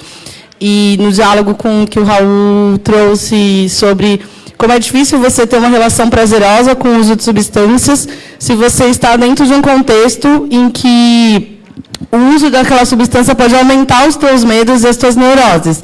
Ainda assim, é possível estabelecer conexões de prazer, mas eu sempre me identifico com essa fala do Raul, porque eu já fui uma jovem que morei na periferia de São Paulo, e muito jovem eu comecei a fumar maconha. Hoje eu não consigo fumar mais, depois por descobrir que maconha ela desencadeia um processo de persecutoriedade em mim. Tem desenvolvido uma relação muito ótima com o óleo de cannabis, inclusive porque o óleo de cannabis me evita entrar em drogas mais pesadas, como ansiolíticos, calmantes, Rivotril. Então, eu tenho tentado desenvolver uma relação saudável para não entrar com medicação.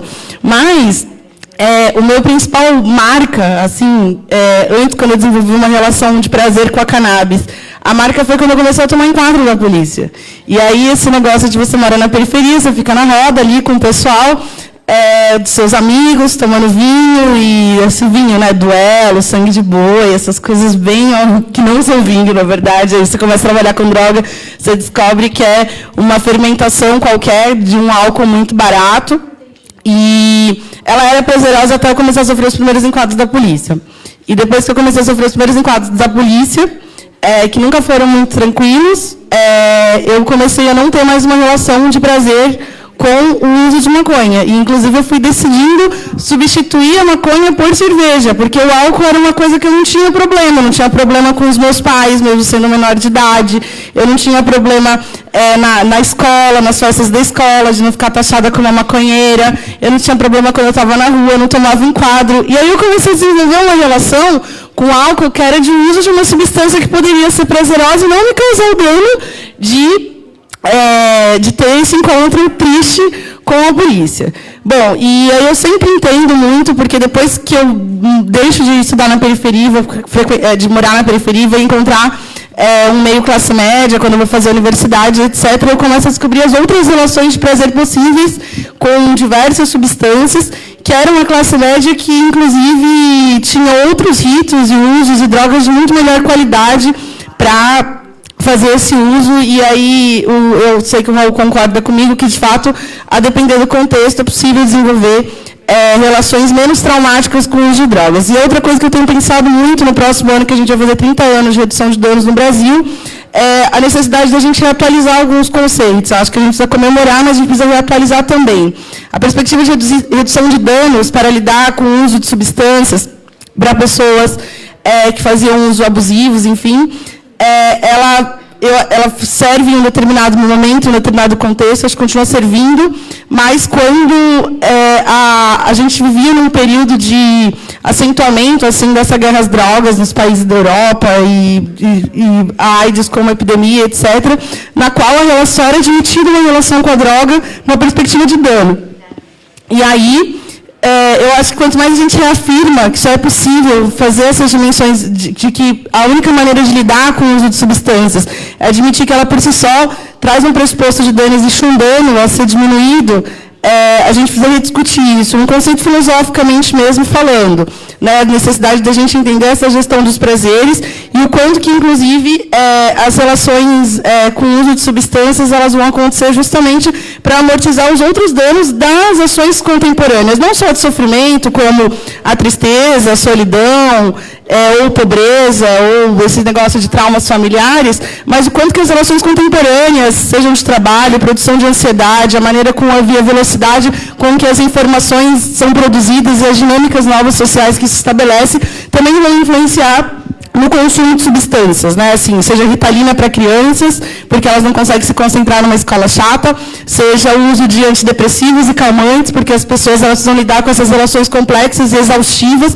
de trabalho, e isso vai gerando ansiedade, foi isso que eu disse que é na relação com o óleo de cannabis nisso, é para não entrar em drogas pesadas, né? Uma vez que eu não consigo fumar, mas eu também não quero tomar ansiolítico, não quero tomar Rivotril, e o meu principal exercício hoje é de como que eu não vou entrar em drogas pesadas, né? Assim, até por conta da rotina de trabalho. Kenani, só para fechar um pouco, eu acho que com a conjuntura nova no Brasil, não sei se ela é tão nova, porque ela é nova numa mudança de presidente, é nova numa parcela grande da sociedade admitir um discurso do qual todos os preconceitos eles saem tudo para fora da casa, mas necessariamente ela não é nova na história do Brasil, né? Nesse formato de um pensamento conservador, de um aumento de um autoritarismo, né, para o contexto político. A gente, recém-saídos de uma ditadura, não acho que são os mesmos fenômenos, mas a vitória do Bolsonaro e desses discursos todos, eles configuram um campo de tudo isso que a gente não resolveu enquanto sociedade brasileira. Eu acho que a primeira decisão que a gente tem a fazer é não arredar o pé de dizer o óbvio. Eu acho que a gente está há muito tempo dizendo o óbvio, seja a geração que veio antes de mim, de não admitir um regime autoritário, que era a ditadura, a geração que vem pós-ditadura na construção de uma democracia é dizer o óbvio de que nós precisamos de um país com oportunidades e igualdades, tanto é que a nossa Constituição é uma Constituição social-democrática, né, porque ela prevê a garantia de direitos sociais mínimos para a construção de igualdade entre os seus cidadãos. Então, o dia que a gente perder a perspectiva de dizer o óbvio, né, ou a gente ficar paralisado, aí é uma preocupação. Mas esse desafio para ficar em pé e continuar dizendo o óbvio, ele exige cada vez mais a gente pensar tecnologias que consigam comunicar esse óbvio, porque se ele fosse tão óbvio, as pessoas estariam entendendo. Então, a gente tem um desafio, né, de recomunicar o que são as nossas causas e o desafio de como que a gente vai criar maneiras como as pessoas se coloquem no mesmo patamar, né, e consigam gozar de valores parecidos e entendendo o outro um igual e desenvolver empatia, que são muito além do que os movimentos sociais e os atores têm capacidade de fazer, porque o que a gente está fazendo é uma luta contra o capital, né, uma outra reorganização, né, econômica, geopolítica, etc. Então, a gente tem que ter, acho que, uma tranquilidade de continuar fazendo o que a gente fez, né, que, no seu caso, por exemplo, você fica guerreando dentro da tua classe ali, né, com os desembargadores, com os juízes ali no sistema de justiça.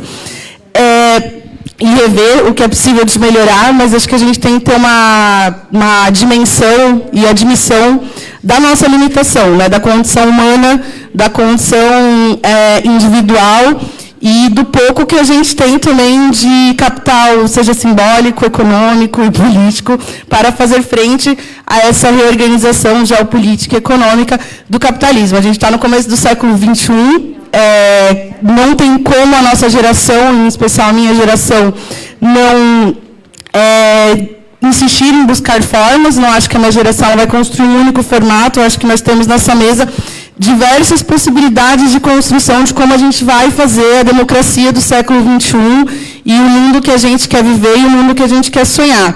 É um pouco isso. A plataforma, ela não definiu ainda qual vai ser o seus procedimentos no próximo período. Acho que se a gente tivesse definido, a gente não ia contar, porque é ao vivo. Mas não deixar de fazer o que se faz, né? Fazer monitoramento da Câmara, dos poderes executivo, legislativo, sistema de justiça, brigar para que o que existe ficar e não piore, não retroceda, e onde perceber brechas de reforma, seja nas políticas de drogas ou de políticas que lidam diretamente com o tema, a gente conseguir costurar para não piorar, ou pelo menos possível avançar. Mas o caminho é esse mesmo, não deixar de falar o óbvio, não tem para onde recuar, né? Eu, no meu caso, não tenho como recuar, não tenho como dizer... eu defendo uma reforma da política de drogas que prenda, em vez de deixar as pessoas presas 5 anos, 2. Porque eu sou uma pessoa que luto pelo desencarceramento, porque eu acho que é um projeto de genocídio, né, encarcerar todas as pessoas, não acho que é justo, não acho que essa é a solução. Então, acaba que a gente pode dizer de outras maneiras, mas não tem como recuar na pauta, no mínimo, não tem como deixar de dizer que existe racismo, enquanto que o projeto do racismo está diretamente relacionado com essa política de drogas, né? Eu não tenho como, se eu estou há 5 anos falando isso, de repente enfim, modificar a minha mensagem, dizer isso. Não, eu estava pensando, nesse momento político, acho que a gente não é tão racista assim, não tem como. Não é mesmo que o presidente não reconheça todos esses mecanismos e negue, o nosso desafio é como comunicar e comunicar. Claro que tem dessa dimensão da subjetividade, né? Ninguém vai colocar a vida mais em risco do que já está, mas as nossas vidas, elas estão a todo momento em uma certa medida de risco, né? O Raul não tem como ele deixar de correr os riscos que ele corre pelo território que ele vive, né? Se expondo menos ou mais. Assim como eu, assim como o Adriano e todo mundo que está aqui. Então, é um pouco isso. Obrigada, gente. Antes de passar para o Adriano, queria abrir para mais uma intervenção, né? A gente está aqui hoje, batendo... Ele fala primeiro? Aí passa para ela? Então tá. Então vai, fechou. Não, mas é bem rápido, porque o pessoal que está aqui são feras, né? Eu quero, como representante de trabalhadores da assistência, eu quero pedir um aplauso para trabalhadores da assistência social e trabalhadores da saúde que fazem essa luta na prática. Por favor. Psicólogos, orientadores socioeducativos, médicos, psiquiatras, porque nesses 10 anos de trabalho com pessoas em situação de rua, eu decidi, no 5º ano de militância, mais fazer do que falar. Nada contra as pessoas que falam e que têm que falar mesmo, mas eu faço um apelo aqui para que a gente faça mais. Eu lembro que numa aula do IBCCRIM, Marona está até lá fora, uma professora disse para mim assim, eu perguntei para ela, mas se tem tantas pesquisas, de tantos psicólogos, de tantos psiquiatras, de tantos antropólogos falando que essa guerra às drogas não dão certo, por que não essa política pública fajuta? Ela falou, tudo o que se precisa, tudo que não se precisa para fazer política pública são pesquisas, são opiniões de psiquiatra, são opiniões de psicólogos. Então, se a gente está falando, a gente está lutando, a gente está pesquisando, está dizendo, está falando, está deixando bem claro que essa luta é irracional, essa guerra é irracional. Então, cabe a alguns de nós, lógico que é muito, muito importante o papel de falar, muito importante o papel discursivo, a luta discursiva, ela é essencial, mas a luta de pegar, arregaçar a mão da manga, arregaçar a manga, ir num centro de acolhimento, ver pessoas em situação de rua, ir dentro de uma prisão, ver as pessoas que são acometidas com essa guerra às drogas, poder ajudar as pessoas que mais precisam, eu acho que é uma luta necessária e que tem poucos que têm coragem de poder fazer essa luta. Muito obrigado.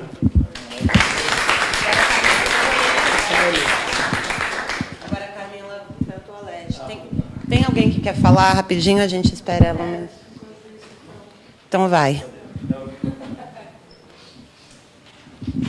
Boa noite a todos.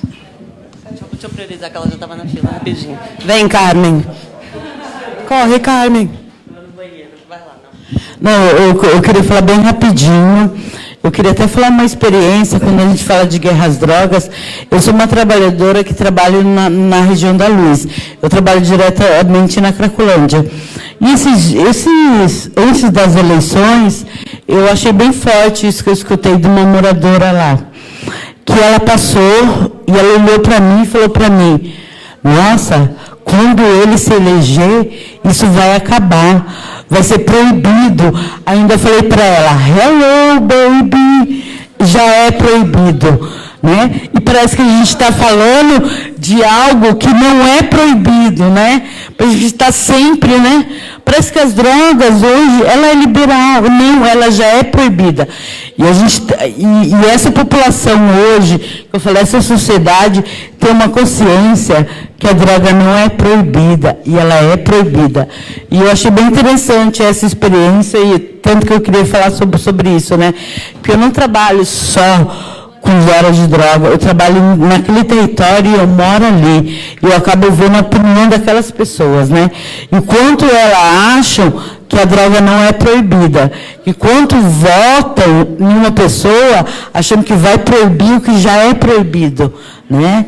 E é isso, hoje no nosso país, a gente precisa sempre falar na proibição. Gente, a proibição está aí, faz muitos anos. Já começou com álcool nos Estados Unidos, a droga no Brasil é proibida e a gente tem que falar da proibição. Porque a população não tem essa ciência, que já está proibido, gente. Agora a gente está falando em outro tema. O que vai acontecer se liberar? É isso. Né? Porque a proibição, o resultado está aí. Mortes na favela, mortes de negros, pobres, repressão policial. Mas a gente não quer tentar a liberação. Porque a proibição já deu um saldo super negativo. E quando a gente pensa na liberação, a gente está se falando como se a gente morasse em outro planeta, como aqui já foi liberado e deu merda. Não, gente, deu merda na proibição. Então, vamos lutar pela liberação. Porque ainda não deu merda na liberação. A merda na liberação era os índios livres sentindo nas suas ervas e sentindo toda a plenitude da vida e as plantas falando com eles. Agora, se há uma proibição que leva à morte, isso, gente, é morte de corpos, né? E esses corpos têm vidas. Só que essas vidas não importam quando o Raul fala, é o favelado, é o preto e é a mulher. O homem branco, hoje, ele está protegido.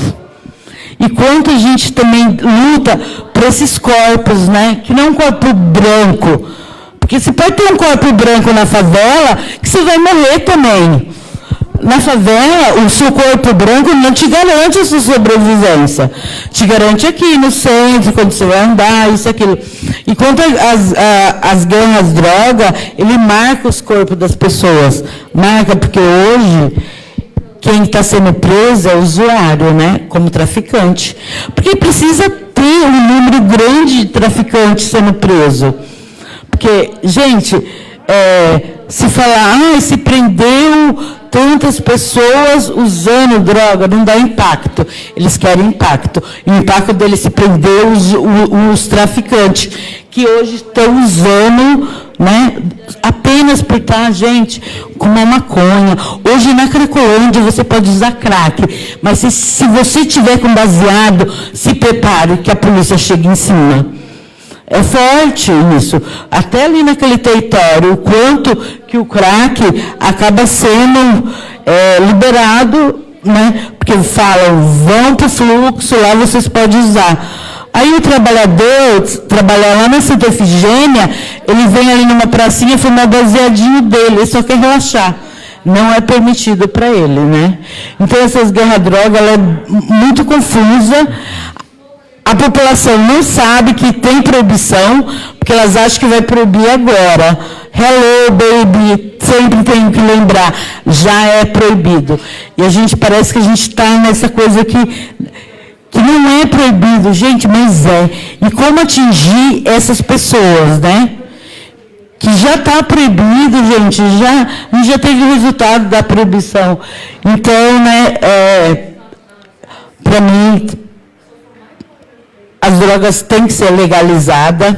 Eu acho um absurdo um país desse ainda ter que se lutar para a maconha medicinal ser aprovada, né? Esse é o maior absurdo do Brasil. É uma coisa assim que é insânia, né? E é isso, gente. Foi só minha experiência no território. Bom, há pouco tempo atrás, alguém aqui me perguntou como é que se faz para conversar com as pessoas, se falar com a favela. Eu acho que a presença da Carmen é o maior exemplo disso, né? Porque muitas vezes qualquer uma das nossas falas aqui na mesa não tem tanta penetração na população massiva desse país como a fala simplificada que a tia Carmen trouxe. E não é porque o povo é burro, pelo contrário, é porque o povo nunca foi incluído. Então a gente tem as nossas gírias como processo de sobrevivência. E mais um ponto, se a gente está reunido aqui nessa noite, né, discutindo essa temática, a partir do lançamento desse livro, eu queria lembrar, eu falei antes, mas eu não sei se todo mundo tinha noção de quem se tratava, né? Essa é a Dona Carmen, que é uma das histórias que estão aqui nesse livro, sabe? E eu acho que a fala dela, essa intervenção, e um dos pontos mais importantes dessa noite que a gente precisa levar e refletir como um todo, é que Carmen é o Brasil, tá ligado? E não precisa vir alguém de fora, um gringo, para valorizar a importância que ela tem. Pelo contrário, o povo brasileiro é que precisa valorizar o significado dela, o significado da população periférica e favelada. Então eu queria pedir de novo mais umas palmas aí para a tia Carmen, e tamo junto.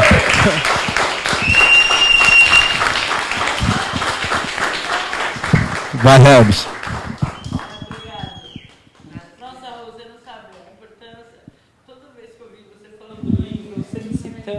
Eu só tenho a agradecer para você, viu?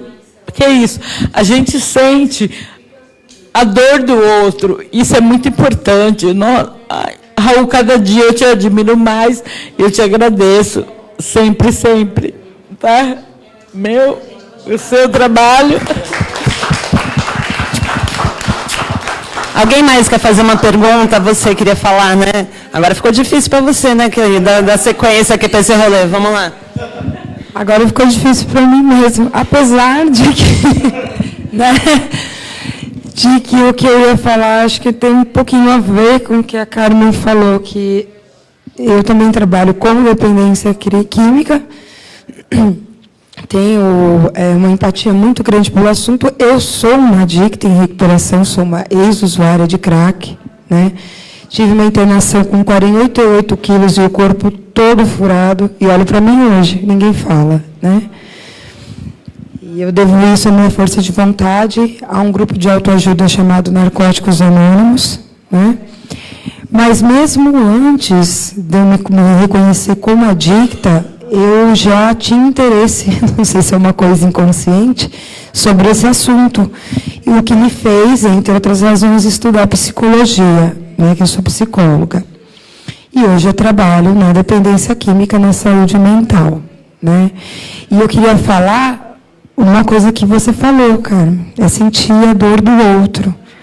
Em primeiro lugar, de qualquer tipo de problema que seja relacionado à droga, tem que haver amor. Amor pelo próximo, pelo ser humano. Porque alguns de vocês falaram, não adianta nada psicólogo, psiquiatra, ou até mesmo pesquisadores acadêmicos ficarem discutindo sobre o tema, se não houver empatia pela dor do outro, né? É uma população estigmatizada, sim, né? Eu carrego essa marca comigo em muitos lugares, eu não sou bem-vinda, ainda hoje, se meu anonimato for quebrado, né? Mas eu tenho orgulho de ser, e dessa superação que eu tenho, e o que eu tento passar para as pessoas com as quais eu me relaciono é justamente essa potência que a gente tem, porque eu não falo de maconha, né? Porque maconha para mim é um outro departamento de droga, né? Eu falo das drogas químicas mesmo, né? Do crack, da cocaína, né? Das anfetaminas, que são realmente viciantes e são o motivo pelos quais, né, um adicto, né,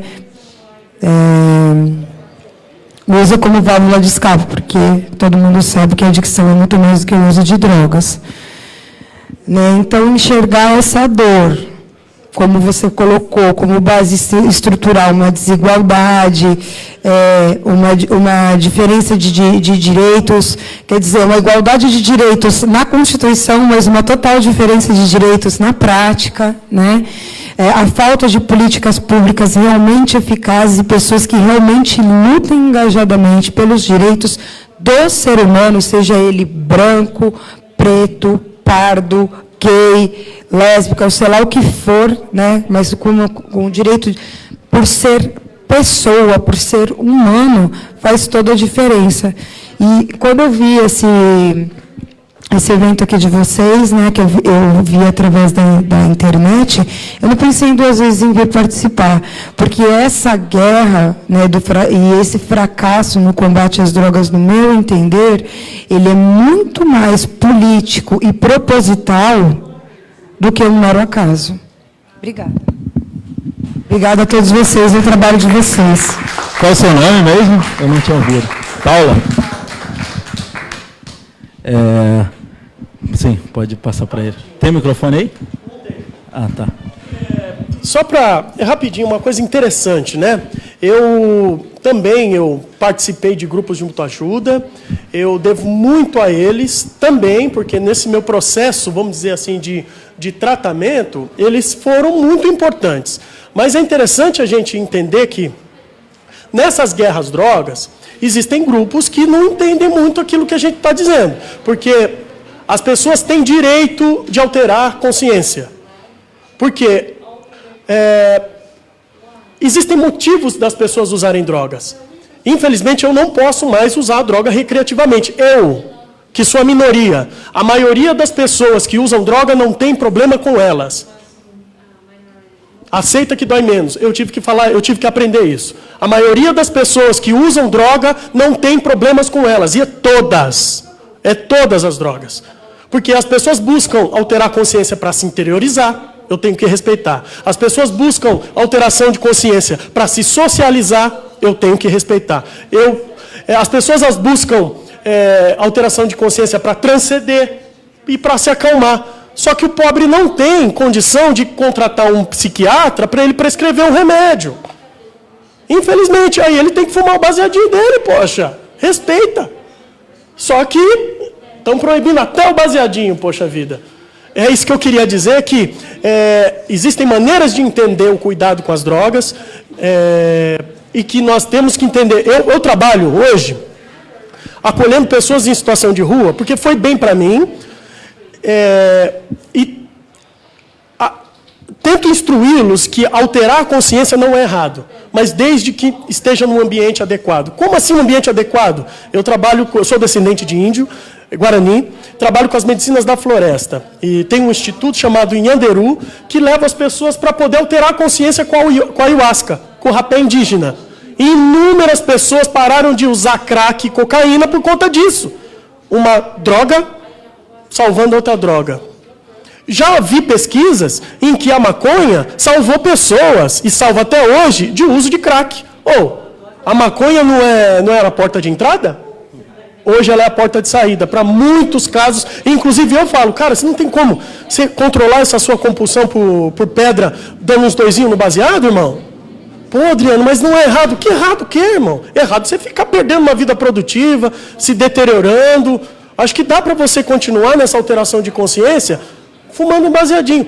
Vão me empreender por conta do meu discurso? Eu quero que se lasque. Pelo menos no discurso você pode falar. Mas eu já vi pessoas, vidas salvas por conta desse discurso antiproibicionista. Porque a redução de danos não é só uma política, é um discurso, é uma postura, é uma metodologia de trabalho que tem tudo a ver com essa resistência à guerra às drogas. Obrigado.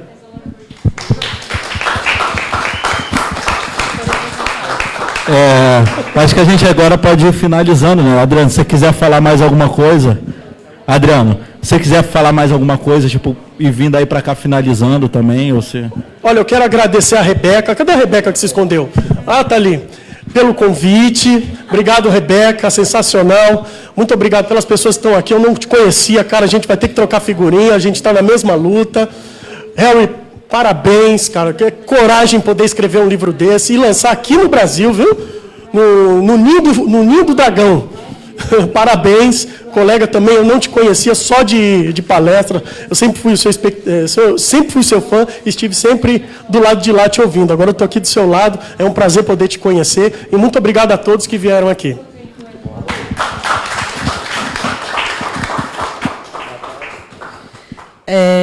Acho que eu gostei muito do que o Adriano falou, de que existem muitas possibilidades de dimensões para a gente administrar a questão da dependência química. Concordo que realmente tem pessoas que fazem um caminho de um período de abstinência, ou às vezes um para sempre de abstinência. Queria até parabenizar a sua postura de vir aqui, porque nem sempre a relação com as pessoas que vão no NA ou no AA, elas acreditam que o único caminho possível é da abstinência. Eu acho que a gente tem que justamente travar cada vez mais diálogos de vários caminhos possíveis. Inclusive, a gente que atua com redução de danos, a gente sempre diz que a redução de danos é construir junto com o sujeito os caminhos que ele quer seguir. E, às vezes, os sujeitos eles chegam para a gente e dizem, olha, eu preciso parar, e culpabilizam todo o uso de substâncias em todas as outras camadas de desacertos que tem na vida. E o que nós, da redução de danos, falamos então vamos construir um caminho para que um dia você consiga alcançar a sua abstinência possível, né? Que é justamente não trabalhar com esses conceitos de que se a pessoa ela faz um uso pontual, necessariamente ela já recaiu ou se sente um falido, enfim. Mas acho importante dizer que a redução de danos, e mesmo o campo antiproibicionista, ele não compreende que o caminho de não usar, né, de falar eu quero ficar abstêmico, enfim, ele não seja uma possibilidade, que senão fica parecendo uma propaganda de que todas as pessoas elas podem usar drogas. Cada um, inclusive, tem as suas próprias experiências e tem autonomia o suficiente para escolher o melhor caminho. Então, eu queria parabenizar assim, a sua postura, enfim, e te chamar para aparecer em outros eventos que a gente faz, as nossas redes. Fico feliz aí pela tua reorganização de vida e acho que discursos cada vez como esse são mais potentes. Queria agradecer a Rebs, que a gente sempre faz coisa junto, a Carmen e estou vendo a Júlia aí fora, a Carmen, que a gente fica juntando, recosturando os pedaços ali do possível, ali no território da Craco, sempre uma trabalhadora que foi se percebendo antiproibicionista, né, Carmen, ao longo do processo, de quando ela entra no território e começa a lidar ali com os usuários. Então, uma história muito bonita, que eu sempre admiro muito, assim. Adriana, eu também já te via, então que bom que a gente está junto agora e vamos continuar se encontrando. Harry, parabéns pelo trabalho. Espero, quando eu escrever meu livro, ir lá na Inglaterra lançar. E vocês vão estar na minha mesa. E o Raul, sempre brother, né? A gente cada vez mais se aproximando. A Iniciativa Negra e Movimentos são coletivos irmãos, assim, né? De lutas e de perspectivas, e estamos cada vez mais juntos. Muito obrigada a todo mundo, e é isso.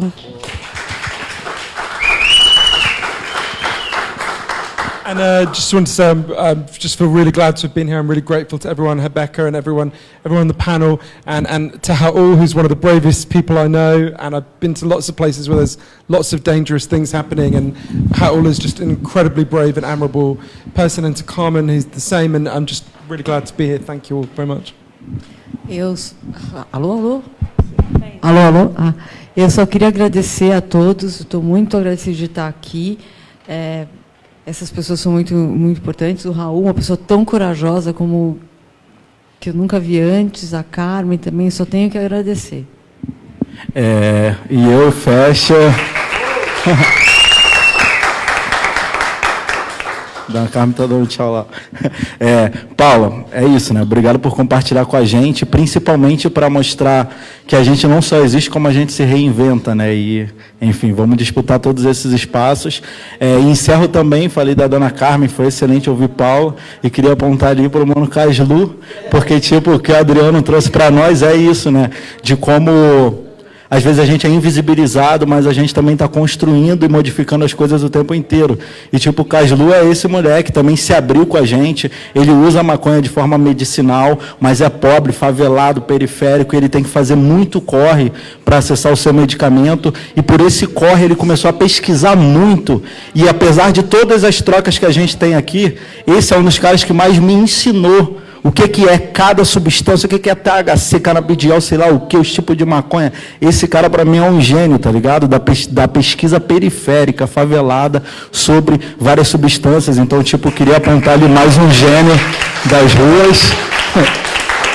E é isso, agradecer aí a Tapera, galera. Ó que lugar incrível, ó que eventos incríveis, né? Vamos usar esse espaço. Agradecer meus amigos do audiovisual também. Quem precisar do trabalho, sacou? É todo mundo aqui está na correria. É um evento muito potente, né? Não só pelos compartilhamentos, mas pela junção de principalmente realidades periféricas aqui nesse espaço. Rebeca, maravilhosa. Cadê a sua amiga da produção que eu não estou achando ela? Paulinha, muito obrigado, que a Paulinha organizou isso tudo aqui, está aqui com a galera do Tapera, e também as nossas tradutoras, né, e a galera que compôs a mesa. Obrigado a todo mundo, valeu por terem ficado até agora. Ainda tem comida lá fora, se vocês não comeram tudo, vão para lá, tô morrendo de fome, tamo junto.